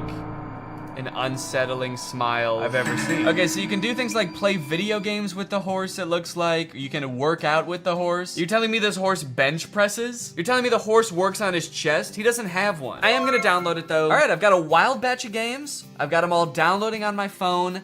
Let's get gaming. That scare you? All right, let's find out what makes this granny so bad, shall we? Let's find out this old hag's secret. The first thing that happened when I opened the app is it asked me if Bad Granny could track me across other apps and websites. Now, why the hell would Bad Granny need to do that? Allow Bad Granny to track you wherever you go, both on your phone and in real life. This game is evil, isn't it? Yeah, I'm pretty sure it is. Also, does anyone else find it weird that that button always says ask app not to track? Like, is there a possibility the app is gonna say no and just do it anyway? How about we start telling these apps not to track? Who's with me? I said who's with me? Yeah, okay, thank you. Before starting this game, I had no concept of what this game was gonna be like at all. I have no concept of what this game is gonna be like at all. But in a nutshell, what you do in this game is steal from a lonely old woman. Find the cash. Oh my god, am I stealing from the grandma? Am I the bad one? You enter her house at the beginning of the game, and then for 20 astonishingly short levels, level cleared! The game directs you to systematically steal every valuable item in this poor woman's house. Each level you steal one item, all while being hunted by Granny. The main door is closed. Find the key. Oh, fuck! Whoa! Whoa, whoa, whoa, whoa, whoa! What the hell? Yep, that's Granny. And that's the first time I ever saw her. And while you're doing the game's bidding, picking up every loose item in her house, she roams the halls with a baseball bat, and if she finds you before you beat the level, she clobbers you to death. Ah! And I just gotta ask, is that really so wrong? How bad is Granny, really? It's just that I don't really feel bad for my character. I feel bad for the granny because I broke into her house and now I'm stealing shit. The description on the App Store said that I was getting dirt on the granny. And then you jump into the game and come to find out I'm just stealing nice things from her. I took her TV and I stole cash. Is that what dark secrets the granny was hiding? Her life savings? We're gonna put a stop to whatever the granny's been up to. You find out she's just been up to saving. She's been up to a retirement fund, a Roth IRA. We can't let her get away with this. Granny has a couple of interesting quirks and features. For example, when she hits you with her baseball bat, she doesn't actually face you. She runs right up to you and then turns to the side and hits the air next to you, thus killing you. Sometimes Granny can kill you after you've already beaten a level, which is really frustrating. Oh, fuck, fuck, fuck! Level cleared! Wait, what? A level cleared and I died? Like, you'll be on the level cleared page already, you'll be celebrating, and then the game will notify you that unfortunately Granny has decided to kill you anyway. Sometimes Granny gets stuck. I think I beat the game. She'll get confused in her old age and she'll get stuck in the corner of a room or the middle of a hallway, and you know, it's good for us, but it's sad to see, you know? She used to be so young and spry, I assume. I never actually knew her back then, but the instructions in this game are way less helpful than they should be for a game that is only instructions. As you'll come to find, Granny's house has 2 floors, and while most people would call those floors the first floor and the second floor, whoever made this game, I guess, thought it would be fun to call the first floor the main floor and the second floor the first floor. So in the game, when it tells you to find the Chinese vase in the first floor alley, you get to spend an exhilarating 10 minutes wandering around what you thought was the first floor, touching every vase to check if it's the Chinese one. The Chinese vase. Am I stupid? What is a Chinese vase? Okay, I've been wandering around the house for like 10 minutes now. The granny's not even here anymore. It's like she left. She got bored also of the game. Only to find out that it was upstairs the whole time. If I find the vase up here, I'm gonna be so pissed off. Just so we're all clear, this is the second floor. And if there's a Chinese vase up here that I could pick up, I'm gonna lose it. And I'm gonna, God damn it. God damn it is right. Oh, and I'm dead. That was the second floor! This game is wicked cool. Now I know it looks like I'm having a lot of fun playing this game, but it got really boring really fast. I've been in every room of this house 900 times. I wish I never found this game. Every level is basically the same. Anytime you beat a level, yay, fail a level, dang, or even pause the game, you get an ad. It's an ad for a game called Going Balls. I'm going absolutely balls right now, dude. And they're really long ads. These ads are unusually long and confusing to click out of. Please skip. Please skip. No, I don't want Cash App. Skip it. No. I literally think I spent more time watching ads than I did playing the game. That's not fair. But because the levels were so short and there were only 20 of them, I knew that if I buckled down and grinded, I could beat this whole entire game in one sitting. So I suffered through ad after ad after ad, and finally made it to the last level. Now pick everything and run out of the house. So with all of her worldly possessions in my 2 pants pockets, I made my escape. Okay, here we go, let's go! There's 2 yellow spots. I get to pick which one I want to finish on? I'm going over here. Level clear! Yeah! This game made my life worse. Also, I realized after I finished the game that on the App Store, there's supposed screenshots of gameplay for this game, but none of those are in the actual game. Picking up barrels and sitting down for lunch with Granny? Where was that? I would have killed to do that. Next game. I was feeling pretty frustrated going into the next game, but I was hoping that Virtual Boyfriend Simulator would be a nice change of pace. I started off by creating my own little profile. I got to take a picture. That looks good. Put in my name. Damn. Decide on a couple of character attributes. I had to look up what impudent meant. Means not showing due respect for another person or impertinent. Similar to Chinky. Wait, what? When you go back to the app after being in another app, there's a picture of a crying boy that says, "Honey, come back." And then when you actually get there, it's like, what?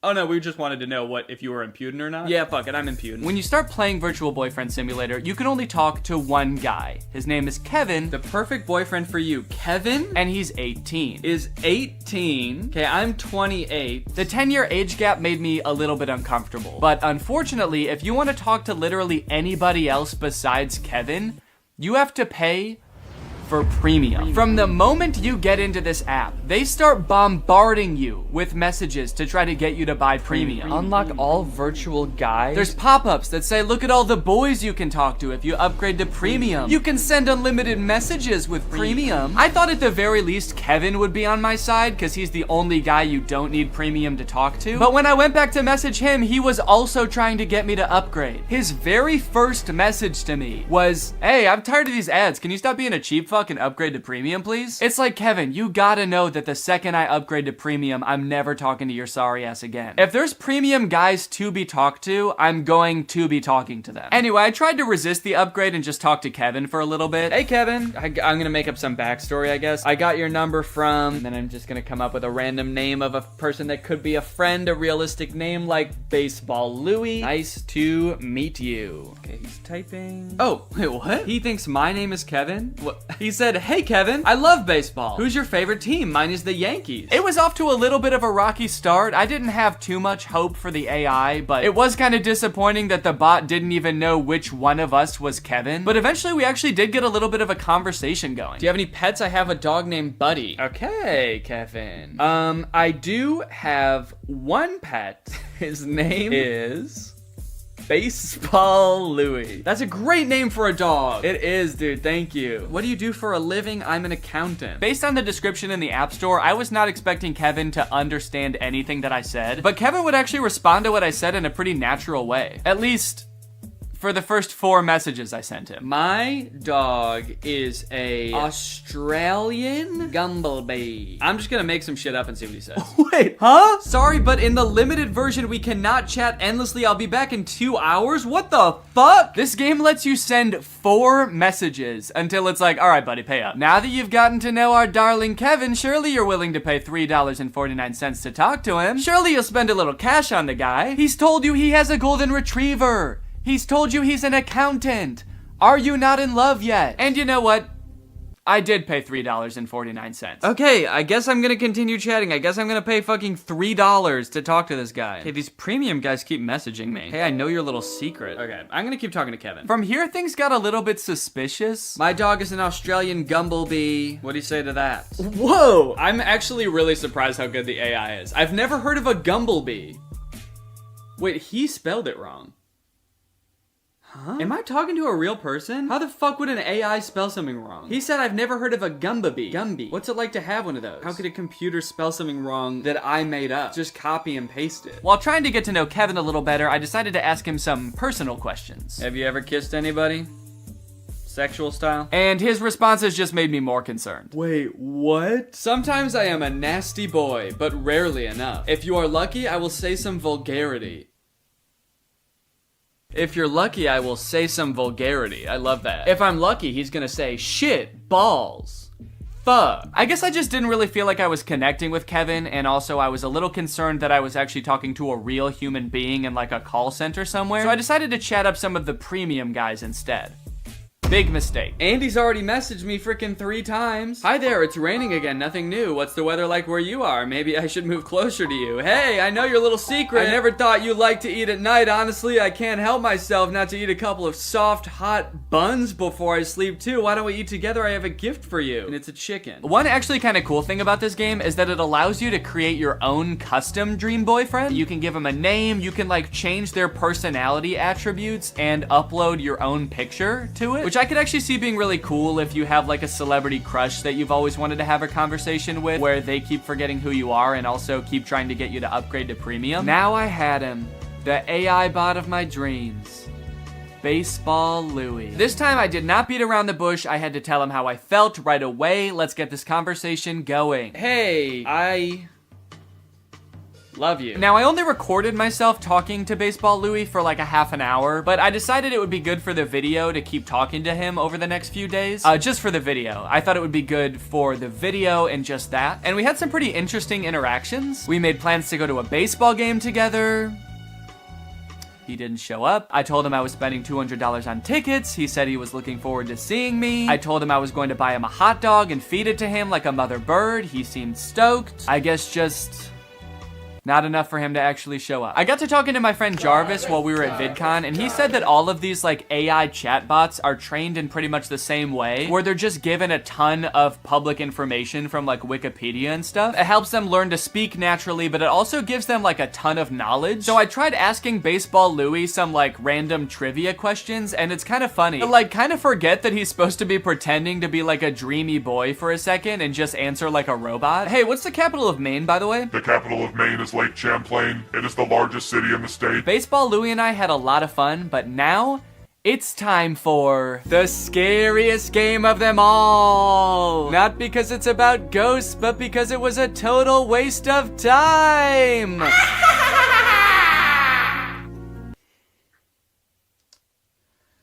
Ghost Simulator was borderline unplayable. Just like Bad Granny, each level had one objective, but instead of roaming around a house picking up cash, you're roaming around the afterlife, killing a skeleton, or killing a spider, or killing one of these goobly guys. And that's pretty much it. You just fight bad guys. Which would be fine if the gameplay wasn't so fucking bad. This game is laggy as hell. This game is so laggy. I simply can't play this for too long. This app also really wanted me to upgrade the second I started the game. Free items when by ultimate character. Who's ultimate character? Oh shit. Whoa, look at this little guy that I'm starting with. This little tiny ghost. And then your only other option is Ultimate Demon Lord. You versus the ghost she tells you not to worry about? Shit. But this time I was able to resist the urge. I don't think it would have made a difference anyway. This game gets an F, and now it's time for Welcome to Mom's House. Did that transition make sense? I don't remember what I said before. There's no introduction or anything. The game is just like, go. Go get your two ugly kids ready for school. I don't know why they look like that. Everything in this game is pretty ugly. Your kids look like they made two adults and then just shrank them, and we're like, that's what kids are, right? They're just small adults. The buildings, the bus? Why is the bus like that? Did it melt? The way Mommy moves is also hilarious. They could not figure out how to make her look natural doing anything. Okay, pick up school bag from the table. That's easy. I know how to do that. Picking it up in the most labored looking way possible. When Mommy ventures outside the house, you'll find that they've populated the streets of the town she lives in with an NPC. Who's this weirdo? Just one NPC, and he's everywhere. Hey, there's that guy again. He's standing over here too. Hey dude, are you okay? You look like my son, but taller. Oh, and he works at the store as well. But for the most part, it's a pretty chill and relaxing game. Mommy's having a good time, the stakes are very low, except for the cooking challenge. The cooking challenge was very stressful. Turn off the stove once the soup gets perfectly cooked. There was a little meter that was supposed to tell you when the soup was undercooked, perfect, or overcooked, and I accidentally took it off the stove early. Oh. Wait, it wasn't ready. I accidentally did, it wasn't ready. I know it's not ready. Hold on, the soup is not done yet. There was a little diagram that showed when it was gonna be cooked. I didn't know that button did that. I didn't mean to take it off. It wouldn't let me put the soup back on the stove. Now I have no choice but to serve it to my kids. It's undercooked. I'm gonna pour it down the sink. I don't wanna feed it to my kids. Look at them. Oh, and what is my husband gonna do when he finds out about this? This is now part of my plot to kill my kids so I can start a new life somewhere else. Here you go. Here's your soup. It's undercooked, we won't eat it. The game is just like, oh, you thought the soup was done? Go ahead and feed it to your kids then. Oh no, this will be rich. Let's see you feed the soup to your kids if you think it's done. You know better than us? Go ahead, see how they like it. They didn't like it. And I would just like to add that the entire time I played this game, Mommy was very poorly treated. No one ever said, thank you, Mommy. No one ever said, wow, you're such a great mommy. Thank you for the soup. As someone with a mommy, I find that disgusting. Even I know that that's fucked up, and I'm 6 weeks old. There are some in-game purchases available in this game. You can buy new family members. I can pick different people? Not additional family members, but you can pay to swap out your current family members with ones that you like better. For only $9.99, you can tear your family apart. Cop yourself a new son. Look at how cool this one is. Tired of your daughter looking like a 40-year-old woman? Now she's gonna look like a different 40-year-old woman. What's nice about this game, though, is it doesn't try to force these in-game purchases on you. The game developers were like, if you want to kill your entire family and swap them out with people that look different, oh, hello. The game developers were like, if you want to kill your entire family and swap them out with new people, you can. But that's on you. Our hands are clean, dude. We didn't say you had to do that. This game was actually the funnest game I played the entire time, and I was actually really excited to beat it, and I was planning on playing every single level until, I've come upon a level with no controls or instructions. I'm unable to move. I can't do anything. The game just stopped working. There's no controls. Mommy go. Maybe it's voice controlled. Mommy go. Mommy walk. So I guess I'll just exit out of the app and never open it again? Welcome to Horse House. All right, partner, and howdy do. It's time to talk about talking horse. In real life, taking care of a horse consists of brushing it and letting it lick salt, and that's it, I think. So let's see if we can do those things in the game. As is tradition, this game presents no introduction or explanation of what this game is going to be. In fact, it actually kind of tries to pretend like you've played the game before. Continue. What an interesting button to make you press at the beginning of a game. I just want to make sure you're comfortable continuing to start the game. Are you good with that? Okay, cool. Continue. And this is talking horse. There's a horse on the screen, and a few things you can do with the horse. He can dance. Oh shit, get it, little horsey. He can also fart. And there's actually a couple of secret things that aren't labeled as like buttons that you can do on the main page. It's kind of like the secret menu at Starbucks. For example, you know how if you go to Starbucks, they don't have beating up a horse on the menu, but if you ask, they will let you do it? What happens if I poke him? Oh shit, did I beat up my horse? Right at the beginning, the game also prompts you to allow access to your microphone, and once you do that, you get to find out why the game is called Talking Horse. What is he doing? He's like looking at something? Am I supposed to click on that? You think I'm supposed to click on that little chick? Also, what is he doing? He's like looking at something? Am I supposed to click on that? You think I'm supposed to click on that little chick? What?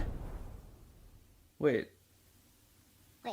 Hello? Hello? He copies you. Imagine how many people have played this game and were not talking to their phone while they played this game and just never found out why the game was called Talking Horse. I killed John F. Kennedy. Yo, this horse is crazy. Press on the little video game controller on the main page and you will be taken to a list of mini games you can play with the horse. You got Jumpy Horse, which is basically a direct copy of Doodle Jump, if you guys remember that game. You got Horse Smash, where the violence towards horses continues. Horse Smash has a normal mode and then also a hostage mode. You know how horses are always taking hostages? Is the horse taking people hostage? Yeah, the horse sometimes has a duck, and I'm guessing I don't want to hit the duck. Whatever you do, don't hit the duck, dude. That's animal abuse. But if you ever see a horse pop out of one of those holes, break its skull with your hammer. Kill the horse. Wait, so they have a Jumpy Horse and Horse Jump. They really couldn't come up with any other game mechanics. They were like, how about a jumping game, a smacking game, and then, I don't know, dude, a jumping game? What do you want to play? You want to come up with ideas all day? You can collect coins a few different ways from what I've gathered. You can get them in games, and you can also buy them with real human money. And when you have enough, you can unlock new and fun things that you can watch your horse do.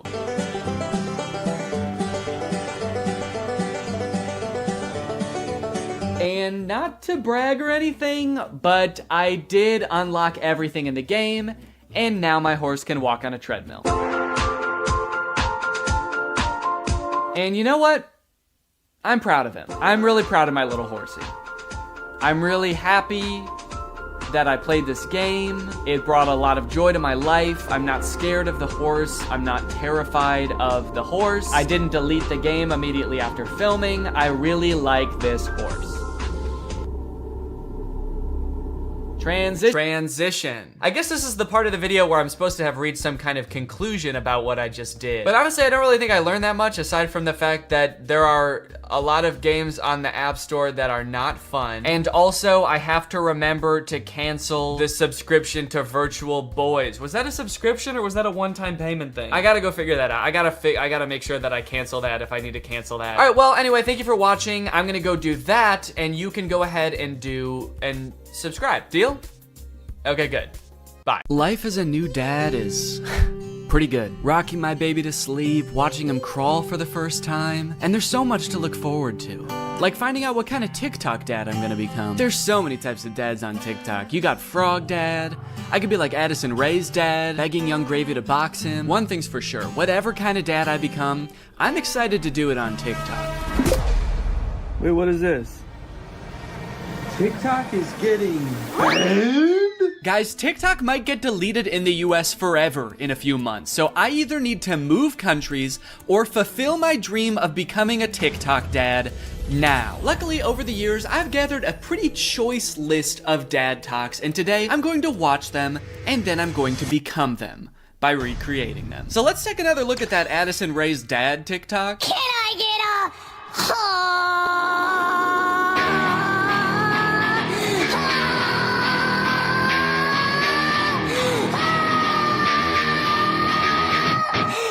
Okay, so this TikTok is from a couple years ago. It's from 2022. And if you were unaware of this situation where Addison Rae's dad wanted to fight famous rapper Young Gravy, I believe it started because Young Gravy made some comment on a podcast about finding Addison Rae's mom attractive. Now, Addison Rae's dad and his mom aren't together and haven't been for a long time, I think. But nevertheless, Monty, that's his name, Monty Lopez, decided to settle the score by getting on TikTok and begging Young Gravy to fight him. Can we meet now? Like today, it's August 9th, 2022. I'm ready and I bet you're not. Only a boxing match. Do you have what it takes? Please, I'm begging you, Young Gravy, fight me, please. I'll let you win. I don't care. You can bring a gun. Just don't kiss her. Also, because of the UMG thing that happened recently where they removed all their music from TikTok, this TikTok is completely silent. I'm guessing it had more of a badass vibe to it when it actually had music, but now it's just kind of sad. But to be fair to Monty, that TikTok was like 2 years ago. The beef has since been resolved, I think, or Monty just realized that Young Gravy was never going to respond to him, so he stopped trying. But let's see what Monty's up to now. What's going on, everybody? Happy holidays. We got some real funny videos that I'm about to show you. Let me know in the comments below which you think is funny. Cool, man. Yeah, those are some pretty funny videos. Did you steal them, Monty? Did you steal the videos? Bad, Monty. I like that Monty is compensating for his old videos having no music by putting 3 times as much music as is necessary in this video.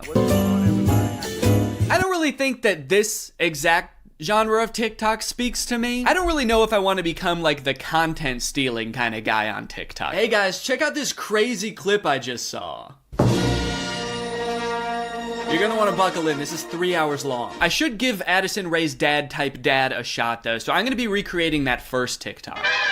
Okay, so I was trying to think of who it would be funny for me to be trying to fight in this video. My first thought, for some reason, was Joe Biden, but I feel like if I posted a shirtless video of me screaming and begging Joe Biden to fight me, I would be investigated by the FBI, the CIA, trying to think of any other 3-letter acronyms, AJR maybe. So I'm not gonna do that. Maybe it would make more sense if I just challenged someone who already does influencer boxing, like Jake Paul. I could make this same kind of shirtless screaming video, begging Jake Paul to fight me. I can't just stop there because Monty didn't stop there. Oh no, no, no. He challenged him, he begged him, he asked him to come to his house right now, and then he also pivoted to just posting silly videos on his page. So I'm gonna try to encapsulate all of that into one video. I also noticed in this video when he stands up, it like, well, one, it says run white boy run at the bottom, and then it also reveals that he has a tummy tattoo. So I don't know if I should incorporate that somehow, like when I stand up there's a funny tattoo on my tummy. Maybe it's just a heart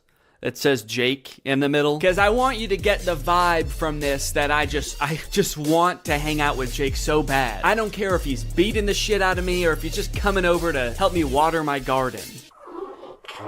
It's actually kind of hard to write this upside down, but hopefully I'm doing this correctly. Can you even see it in the camera? Can you see the Jake? There's an effect on it. Should I use that effect? Gym light? That's kind of menacing. What other effects could I use? No, okay. Let's just do no filter. No filter or nothing.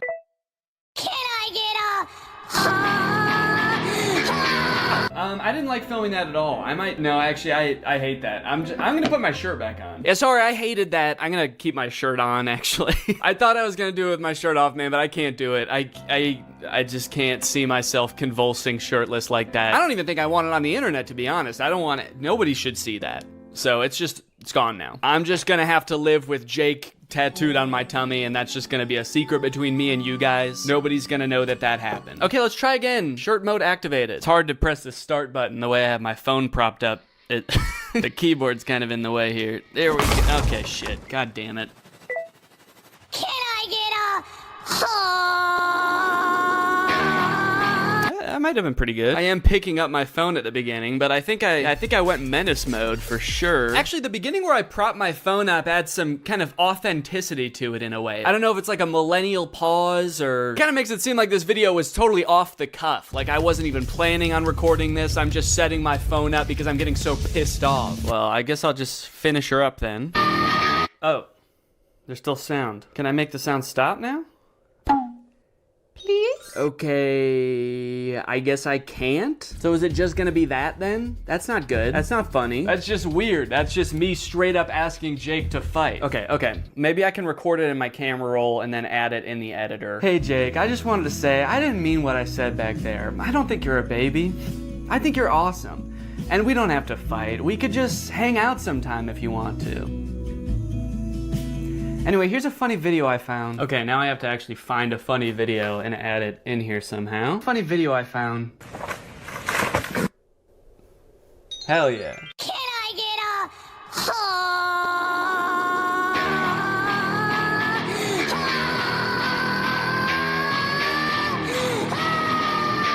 Hey Jake, I just wanted to say, I didn't mean what I said back there. I don't think you're a baby. I think you're awesome. And we don't have to fight. We could just hang out sometime if you want to. Anyway, here's a funny video I found.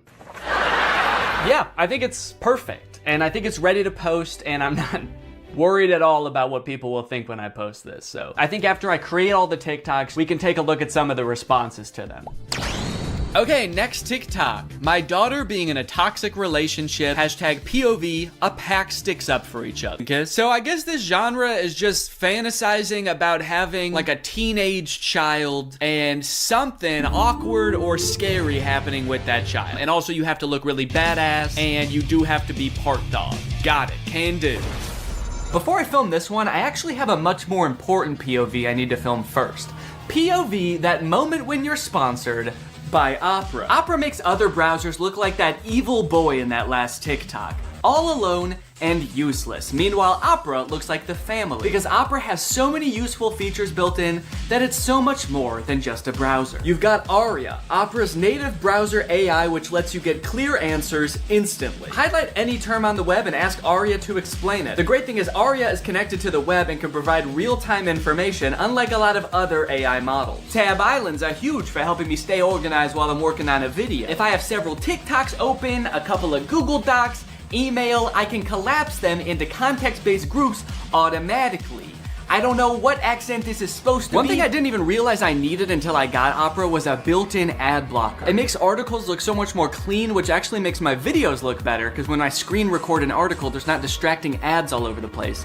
And it's super easy to turn on with just one click. If you're working on multiple projects at once, you can create entirely separate workspaces that you can switch between easily using customizable buttons on the sidebar. I don't like having a ton of browser windows open at the same time. It's super distracting and hard to sort through. So in my opinion, this is a much better solution. So if you want to check out Opera, then use my link below to download Opera today. Thanks to Opera for sponsoring this video, and thank you to you guys for checking out Opera. Now let's film this TikTok. Okay, so I've been thinking a lot about how I could make this TikTok kind of my own, you know? Take everything I like about the toxic daughter, boyfriend TikTok and amplify it. So first thing we're gonna do is the amount of family that shows up. I liked how much it was in the first video. We're gonna double it. We're just gonna have a ton of people show up. We're gonna have the dad, of course, the brother, an uncle.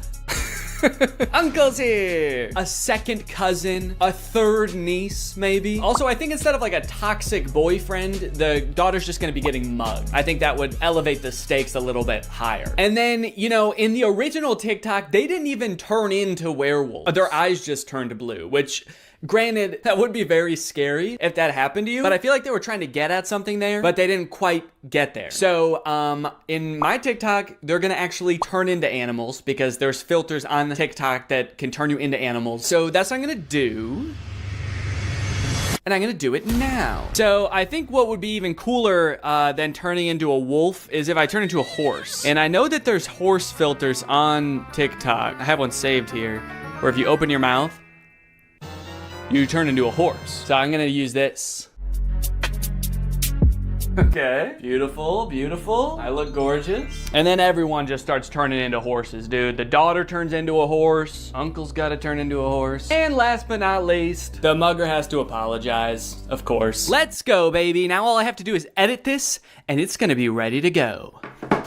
This dad is a whole different type of dad. His name is Brian B. Toe. I thought Toe might be his last name, but the way it's spelled out in his profile actually makes it seem like Buteau is his last name. I thought B was just his middle initial till I saw this just now. Say what you want about Brian, but he do be Toe. And I think there's a lot we can learn from Brian's TikTok. Stuck in a generation where loyalty is just a tattoo and being fake is a lifestyle. Where the real ones at? Man, Brian's so cool. I thought he was a teenager for a second because of how cool he's dressed. Hey guys, I'm just skateboarding with my backpack to school. I mean work. I hope my teacher is cool today. Oh, I mean boss. Sorry, I'm just a kid at heart. Also, I just got in a really bad skateboarding accident and hit my head real bad. Can you drive me to the hospital? I don't like this angle. Why is he so much higher up than us? Are we a child in this video? Are we his child? Son, where are the real ones? What have you done with the real ones, son? I'm not even sure how the caption and the video are related. They seem like totally separate things. I'm so sick of my generation. So I've decided to join yours. I'm a teenager now. In fact, I'm so young that my kids are my...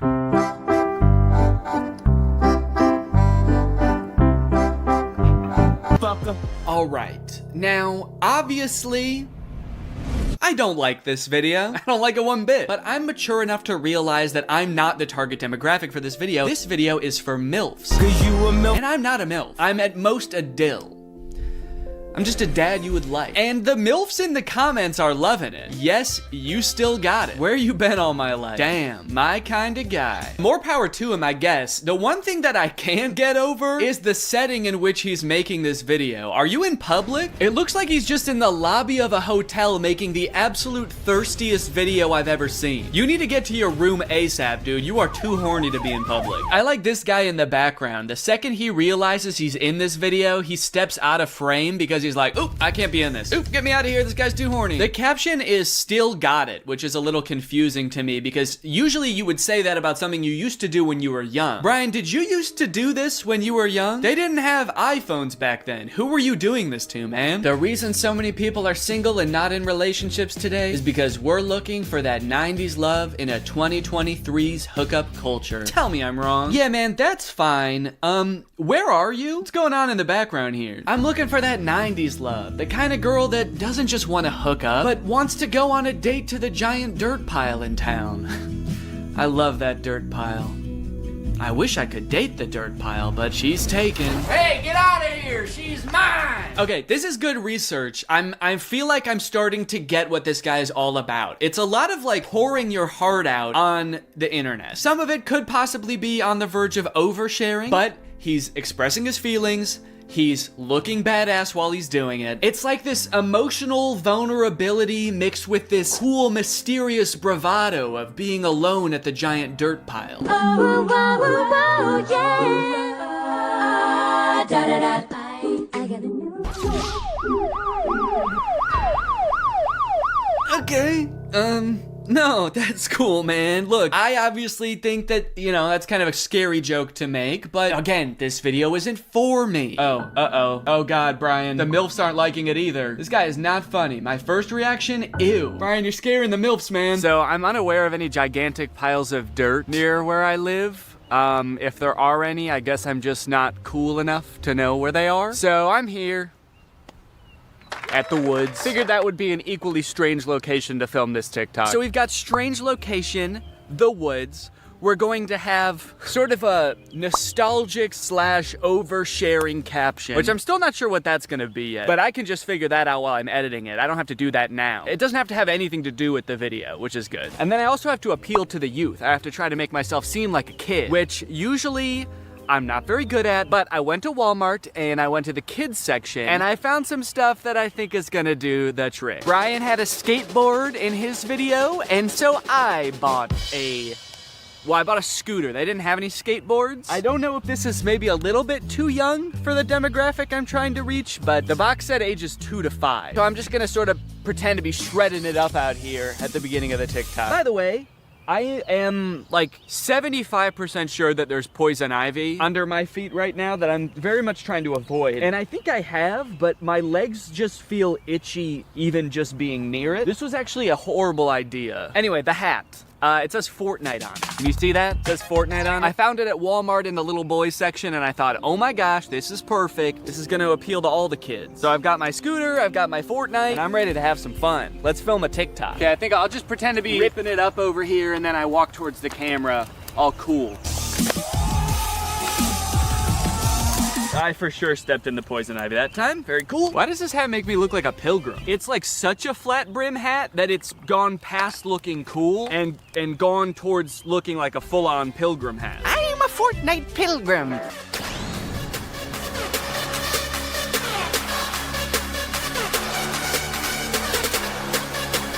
This one's just kind of a fun one. It's just a picture Shaq posted with like 20 seconds of music and then 20 seconds of silence. I don't know. Could be the move.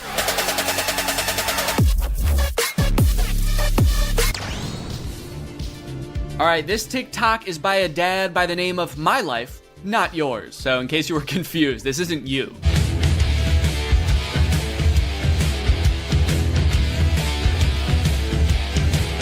Yes, dude, thank you. This is the kind of energy I'm looking for. When your kids need you, you drop everything. And you don't walk, you don't run, you don't even drive. You jump through the air like a giant bunny and you land right where they are. I guess we don't see where he lands. It would be kind of funny if it like cut to a reverse angle and he just landed at the bar. But one TikTok in, I am liking this guy's style.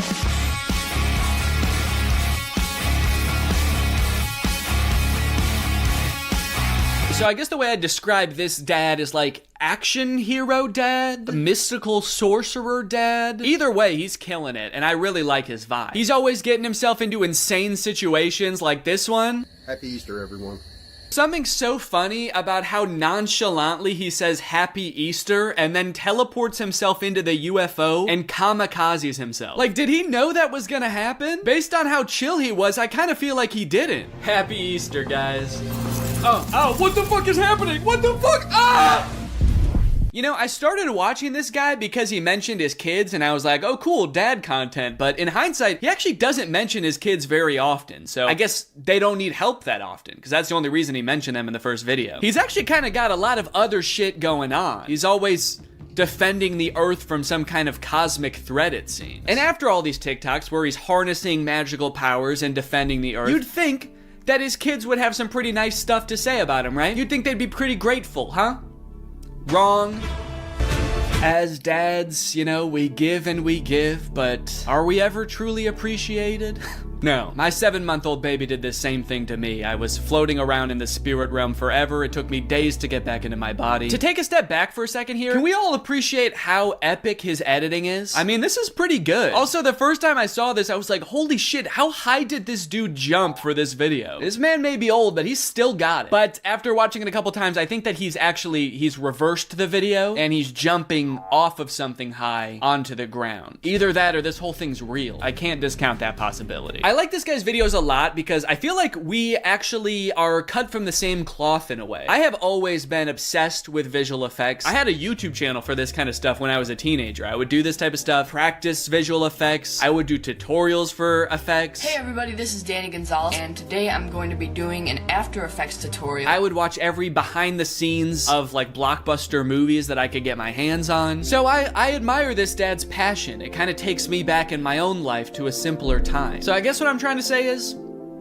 I'm pretty excited for this one. My favorite of his TikToks was the UFO one, so that's the one that I want to replicate. I'm gonna have like a UFO or a giant spaceship in the background right here. I'm gonna walk up and I'm gonna teleport onto the spaceship and blow it up or something. One thing I really want to replicate is how casually he did it. Like he didn't even know that it was about to happen. I think I just want to kind of like casually stroll up to the camera, kind of maybe wink at the camera. Or no, winking would imply that I know something is gonna happen. Maybe I'm just having a stroll, having a great day, and then I teleport up to the UFO. Would it be funny if I I teleport without my clothes? That would really make it seem like I did not know this was gonna happen. Or maybe I did, but at the very least I thought I'd be able to bring my clothes with me. Like you see me teleport and my hoodie is still here and it just drops to the ground. And then how should it start? Should it have something to do with like when my kids need me or something like that? The caption could say something badass like when our way of life is threatened, I'm the man for the job. And then I teleport buck naked up to the UFO and am immediately shamed by the aliens for my tiny butt. All right, let's try this.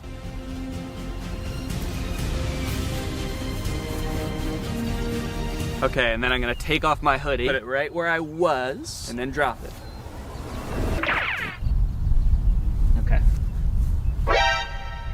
There was a person walking by while I was doing that. What do you think she thought? What sense could that possibly make to the average person? Maybe she knew what I was up to. She did look kind of older. Maybe she has a husband that does this kind of thing. All right, well, I'm happy with that. Also, TikToks have been recorded, edited, and posted. Let's see how people responded to them. We're gonna go from the least viewed video to the most viewed video, starting off with Addison Rae's dad. So this is the first video that I posted, and it is by far the least liked out of any of the TikToks. It has 45,000 likes. I think people were just confused. Nobody really got the reference. The general consensus amongst the audience is that I'm going insane. Second most liked comment is, "Nurse, he's out again? Is everything okay at home, Danny?" Okay, I was doing these TikToks to make myself seem like a really cool, awesome dad, and kind of feel like it's not working based on that comment. Oh my god, he's lost it. What is he planning? Or is he just having fun on TikTok? All right, he's either planning a video where this is some kind of satire, or he's actually just having some fun, challenging Jake Paul to a fight, begging him to meet up, and sharing some funny videos. Maybe this is just who Danny is now. Okay, next up was the Shaq TikTok. Lots of people praising my very calm demeanor in this picture. You look so comfy and at ease. You don't look terrified for your life at all. Looks like they were really nice. And then one kind of eerie comment, "Please don't die, I love your content." Do they know something that I don't know? I look closer and this was posted by my doctor. Oh no, he's actually been commenting a lot on here. He says, "The test results just came back, it's not looking good. Love your content though. Also, was Ice Spice cool?" Just feel like there's better ways he could have contacted me. Someone said, "Is this real?" And then someone commented under it, "No, it's AI. Look at Ice Spice and Taylor's eyes, or the guy on the right, his hands, or the sunglasses just floating on his shirt." So I guess he's talking about this guy, saying, "No, it's clearly AI. Just look at this dude." Which, is kind of fucked up, because it's not AI, that's just a real guy. Everything in the image is real except me. And even I am real. I'm a real person. I just wasn't in that picture. It's kind of interesting as AI has gotten more popular how whenever anything is fake now, all of the comments are AI. It used to be whenever something was fake, all of the comments were Photoshop. Even if it was a video, it would always be attributed to Photoshop, and now it's AI. Even in this case, when it was actually Photoshop, the accusation that gets thrown out is AI. It's just kind of something interesting I noticed. After I posted that TikTok, I was starting to get a little bit worried. I started this video with hopes of becoming the coolest TikTok dad on the platform before it got deleted. And based on these comments,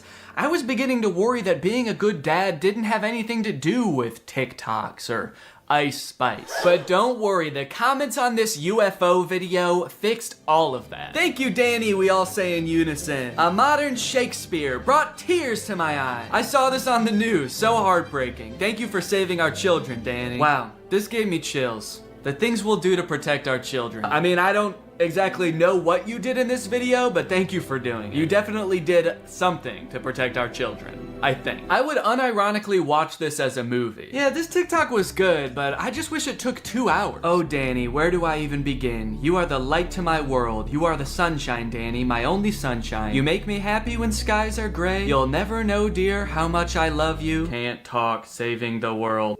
All right, second place, the silver medal of dad TikToks goes to the Scooter in the Woods TikTok. Raking in a whopping 1.1 million views, 295,000 likes. People are really vibing with oversharing strange location dad. One fun thing about posting all of these videos is seeing people comment trying to guess what the video I'm working on might be about based on all of these seemingly unrelated TikToks. None of them have anything to do with each other, so people's guesses were all over the place. But the most common guess, and the one that had the most likes on this particular post was, "I'm guessing these videos are him doing AI prompts and seeing which ones go the most viral." Which I think in a way goes to show how far AI has come, where I'm replicating real videos that people have made, albeit adding my own little comic twist to them, and people assume that they were generated by an AI. It either goes to show how good AI is, or how bad I am.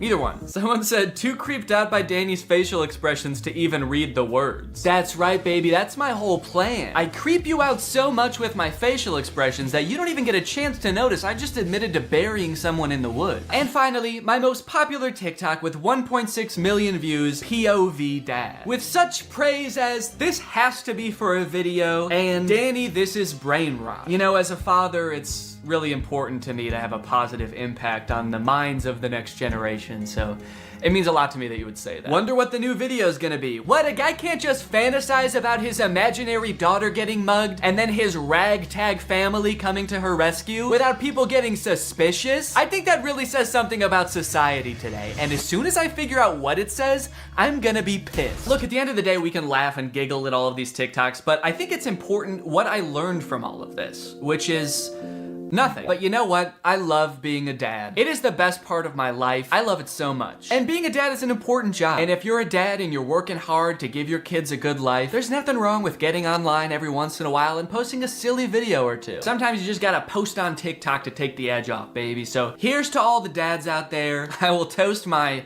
Dr. Pepper Zero to you.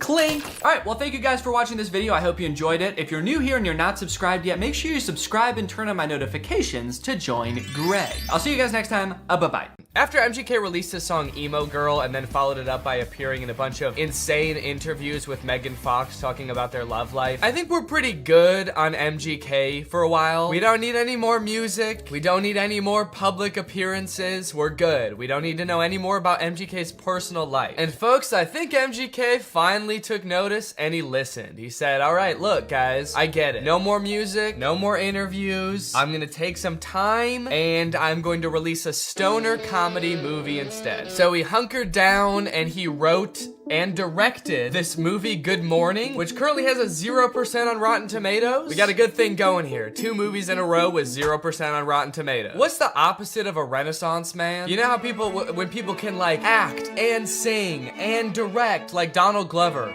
people call him a Renaissance man. MGK is like a Dark Ages man. MGK is a medieval man. Also, sorry if I sound sick. Sorry. The moment this movie starts, MGK, aka his character London Clash, gets kind of a weird good morning text from his girlfriend Apple. He's texting me.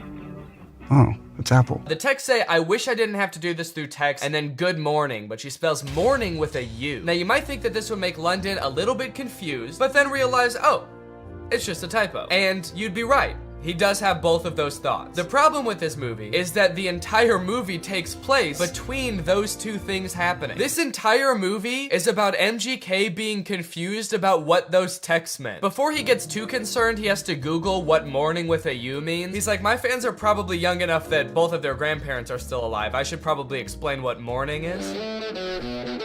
Well, today should be interesting. Yeah, they let you know right away that this movie was written by a millennial. Well, today's gonna be kind of weird. MGK wrote the entire movie like this. So this just happened. Yeah, so the conflict at the beginning of this movie is that London thinks that Apple is breaking up with him. That text was a breakup text. Sorry to have to do this through text. Good morning, as in like happy morning our relationship? What kind of person is Apple that he assumes the text good morning means have a good time with your depression now? Look, this relationship isn't working. We're just growing apart. I just feel like you need to have a happy morning now. A happy grieving to you, good sir. When they introduce this character, she better be like wearing a top hat and carrying around a cane. It's gonna make a lot more sense when that happens. Good morning, good morning. Today might suck, guys. I'm adulting today. All right, guys, it's time to attend the MGK School of Acting. You're about to step into an ice-cold shower. How do you react when the water hits your body? Shiver! Rub your arms to make yourself warm. Okay, those are good answers. Let's ask Professor Gun Kelly. Ooh, sorry, you guys all get Fs. Your punishment? You have to look at MGK's ass. That is just horrendous. I never wanted to see that. You know why it sucks when you're going through it with your partner? You're not going through it with your partner. She sent you one understandable typo, dude. Everything's fine. You're fine. Yo, does this look like a breakup text to you, or am I tripping? Yes. Yeah, dude, take it from the weirdest looking man you've ever seen who falls asleep in his cereal mid-conversation. That's a breakup text. I don't mean to shame this man's appearance. I think Cody Ko looks great here. This is Cody Ko if TMG made hyperpop music. This man has never sent a normal text in his life. I'm surprised he wasn't like, no, that's about as incoherent and cryptic as I usually am in my text. You're probably fine. His friend is clearly sick. At the beginning of the scene, he throws up on the microwave, and at the end of the scene, he drowns in his cereal bowl, and MGK leaves him to die. MGK, your friend is sick. Help him. And so am I. Goddamn. Also, just like a fun little continuity note, at the beginning of this scene, there wasn't a water bottle on the table, and then at the end of the scene, there is. So, that's probably why this movie has a 0% on Rotten Tomatoes. Ass continuity. I'm a stickler for details. Meet Kennedy. Uh-oh, guys. Megan Fox is here, and she's not like other girls. Megan Fox plays a girl named Kennedy, who's actually not the main love interest in this movie. Her character is actually lesbian, and at the beginning of this movie, MGK explains how, like, she hates boys, but she lives with all these boys, and so she's moving out, which MGK explains right after he forgets his line. It's in rice. Come on, you got it, dude. You wrote the movie, you should know it. Please don't move out. Yes! He did it! He remembered. It's a pretty long line. I'll cut him some slack. Throughout the beginning of the movie, they're constantly introducing new characters, and every character in this movie has some kind of weird quirk. This friend, like, did too many drugs at a music festival, and now he's kind of loopy. This guy is always throwing water balloons at people. This guy, like, smokes a lot of weed. It seems like MGK wrote this movie with just a bunch of crazy, weird characters, because the only, like, joke that he can think of to put in this movie is another character saying something weird or dumb, and him just kind of looking at them being like, that was kind of weird or dumb. Mercury is in Everglades. It's retrograde, Leo. Every time he introduces a new character, there's narration that explains what the weird quirk about these characters are. This is Angel. Meet Maxine Goldberg. But they kind of don't, like, explain really what I want to know about these characters. This is Dylan. I met him when he was working at In-N-Out, and he used to hook me up with free burgers and shakes.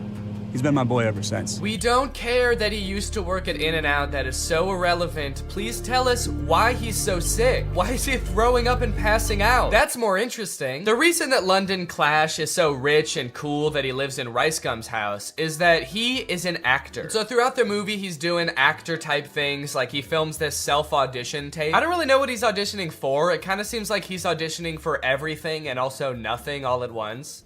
Okay, this is my impersonation of Draco Malfoy. Looking for drugs. Where's the pot, Potter?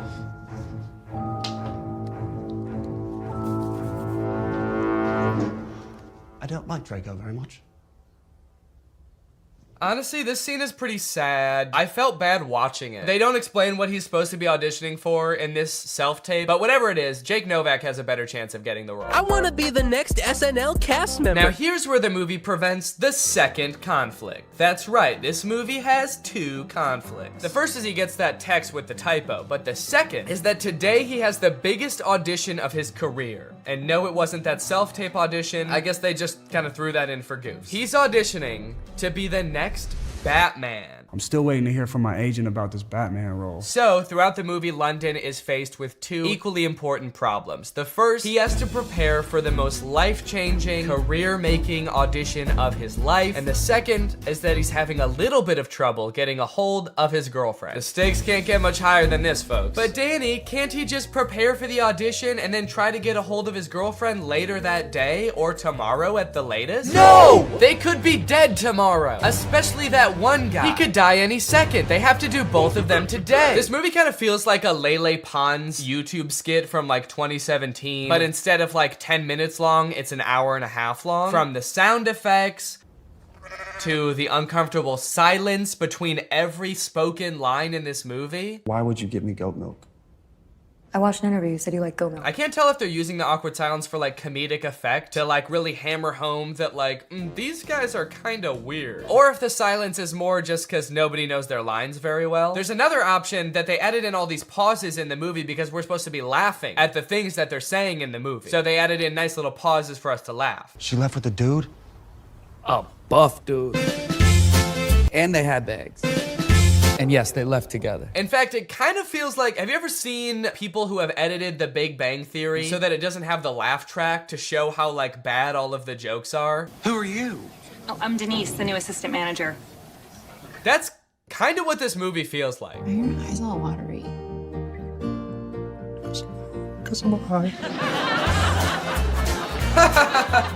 That's way better. Bazunga. It's so fitting that this movie feels like a bad YouTube video from 5 years ago, because I'm pretty sure they filmed this at Rice Gum's old house. Did something happen in that house? Is there like a curse? 100 years ago, one of Hollywood's earliest YouTubers died in that house, and now all the content that's created there is cursed to be mad disappointing. Okay, so now they got to investigate what's happened to Apple. London's phone is broken, so he can't contact her, so the only thing he can do is go looking for her. So he goes to the last place she was seen and talks to Pete Davidson. Did you see Apple?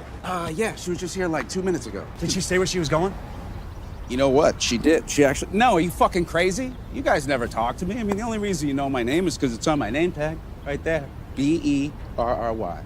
Barry. Pete Davidson feels like he's not really invested in this movie at all. He breaks the fourth wall a little bit too much in this movie. He reads his name tag like he's making fun of the fact that it doesn't say Pete Davidson. He's like, Barry? That's not my real name. My real name's Pete. It's funny because I'm very clearly Pete Davidson and not some guy named Barry who works at a valet stand. There's also a scene later on in the movie where he looks directly into the lens of the camera. I think they could have cut that out. Well, talking to Pete Davidson, Barry. It's just so funny that he's pretending to be Barry. Talking to Barry didn't get him any leads, so I guess that means now it's time to go to his audition. Sorry, he breaks into Apple's house to find clues? Find clues, please. Find clues of what? What might she have left lying around that would indicate whether she made a typo this morning or not? They find a bag of her fingers? She was missing her fingers this morning. That's why she fucked up the tags. Oh. We should probably call the police, right? I'm not breaking into my girlfriend's house.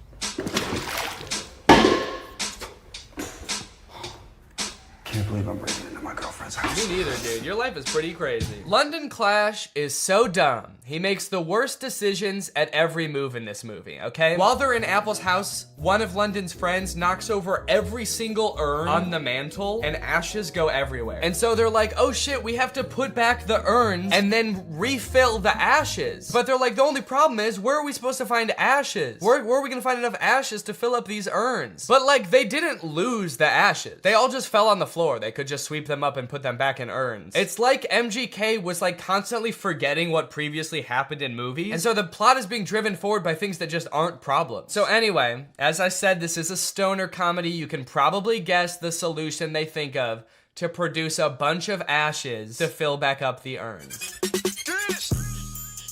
I'm stoner. Yep, they're gonna smoke a bunch of weed. Ah, bunch of weed. This movie's crazy. They're gonna smoke a bunch of weed. Well, at least this dumbass plan that doesn't make any sense is gonna result in like some crazy shit happening, right? Something funny's bound to happen now, right?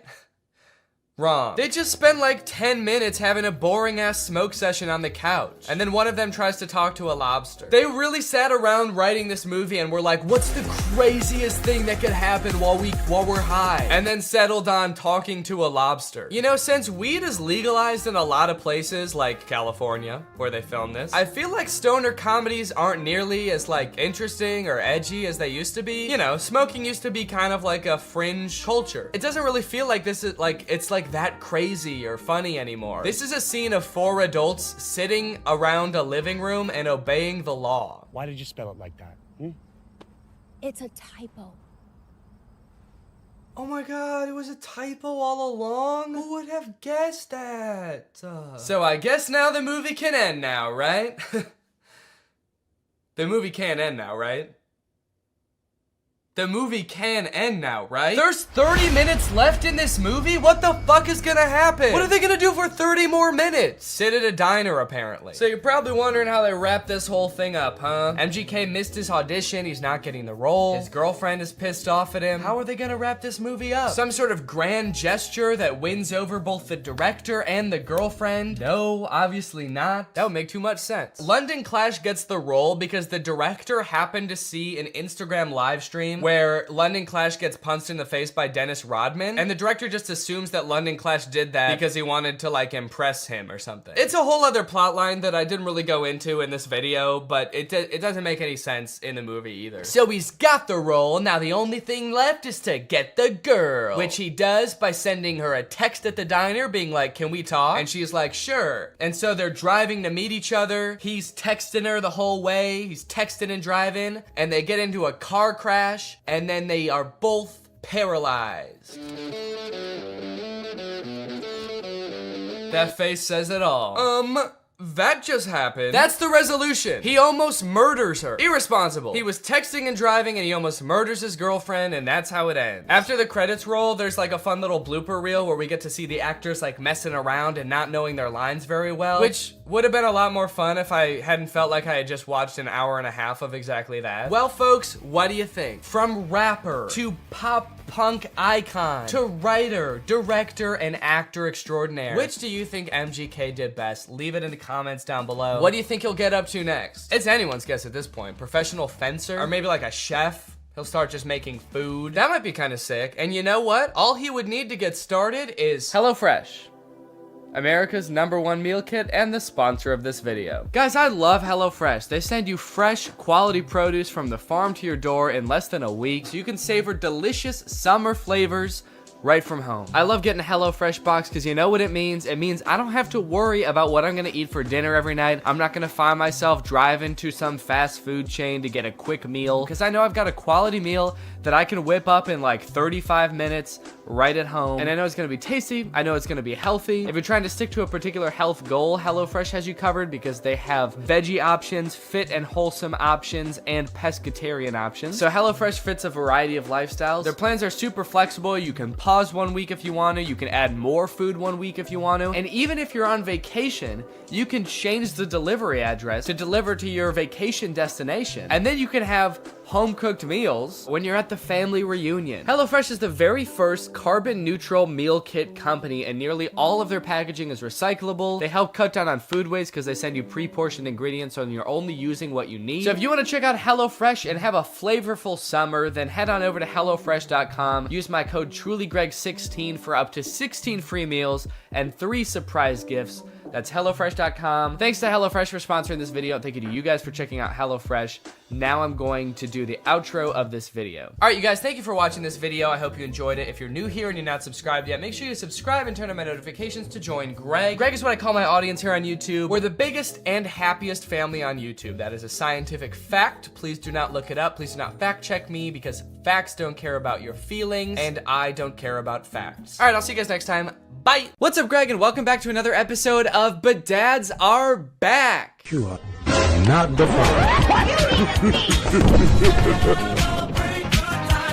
Yay! That's right, this is another installment of everybody's favorite series where I look at really strange ads for mobile games. There's this one that seemed to go viral on Twitter a couple days ago that like everybody's been tagging me in, so I figure, you know what? I might as well bring back the series for an episode to talk about it. This video has 300,000 likes and 8 million views on Twitter, and guess what? I've got beef with them. I have a pretty significant beef with these ads, and I'll explain why, but first, let's just go ahead and watch the ad that everybody's been tagging me in. To be fair, I did have to watch this multiple times for it to make sense to me, so I'm gonna walk you through it. That way, nobody gets lost along the way. So the ad starts out with very little context. It's a woman in a wedding dress, she's crying, and she's taking a taxi home, only to find out that her house has burnt down. Right away, so much backstory that I feel like I'm missing. The first time I watched this, I'm like, are we in the middle of an ad right now? Is this the beginning of the ad? Am I supposed to have watched other ads before this? But rest assured, I've watched a bunch of other ads for this game, and there is no context to be found. There is no explanation, so you just have to accept that this woman is having a very bad day. Then she gets a call from her grandma, and it looks like her grandma comes over to like comfort her for whatever happened at the wedding. I don't know if her fiance like stood her up or died, or if she stood him up or died. While she's being comforted, it also looks like she's holding a picture of herself from the wedding. I don't know what that's about. Maybe it's supposed to be the grandma's wedding photos. And she's showing her granddaughter like, look at how happy I was at my wedding. Aw, your fiance stood you up and died at your wedding? Oh, I'm so sorry, sweetie. Look how happy I was at my wedding, though. Look at all these pictures. See how I'm smiling at all of them? The reason I'm smiling is because my husband was present at the wedding and alive at the wedding as well. I wasn't marrying a present corpse. He was also alive. Does that make you feel better? Are my happy memories making you feel better? Why not? Then I guess to further comfort her, the grandma gives her a house, which I guess would be a nice gift, but the house is in like terrible condition. The grandma just gives her the keys to this like dilapidated shack. I guess it's big, but is that even a nice gift for someone who just went through like a horrible breakup? Hey, so I know that you're really sad that the person you love the most in your life stood you up at your wedding and doesn't want anything to do with you anymore, but you know what would make you feel better? A really big empty house. A house so big that it could be full of like some little kids running around or a little husband running around, but instead it's just big and empty. Does that make you feel better? Why not? Plus on top of that, with how like out of repair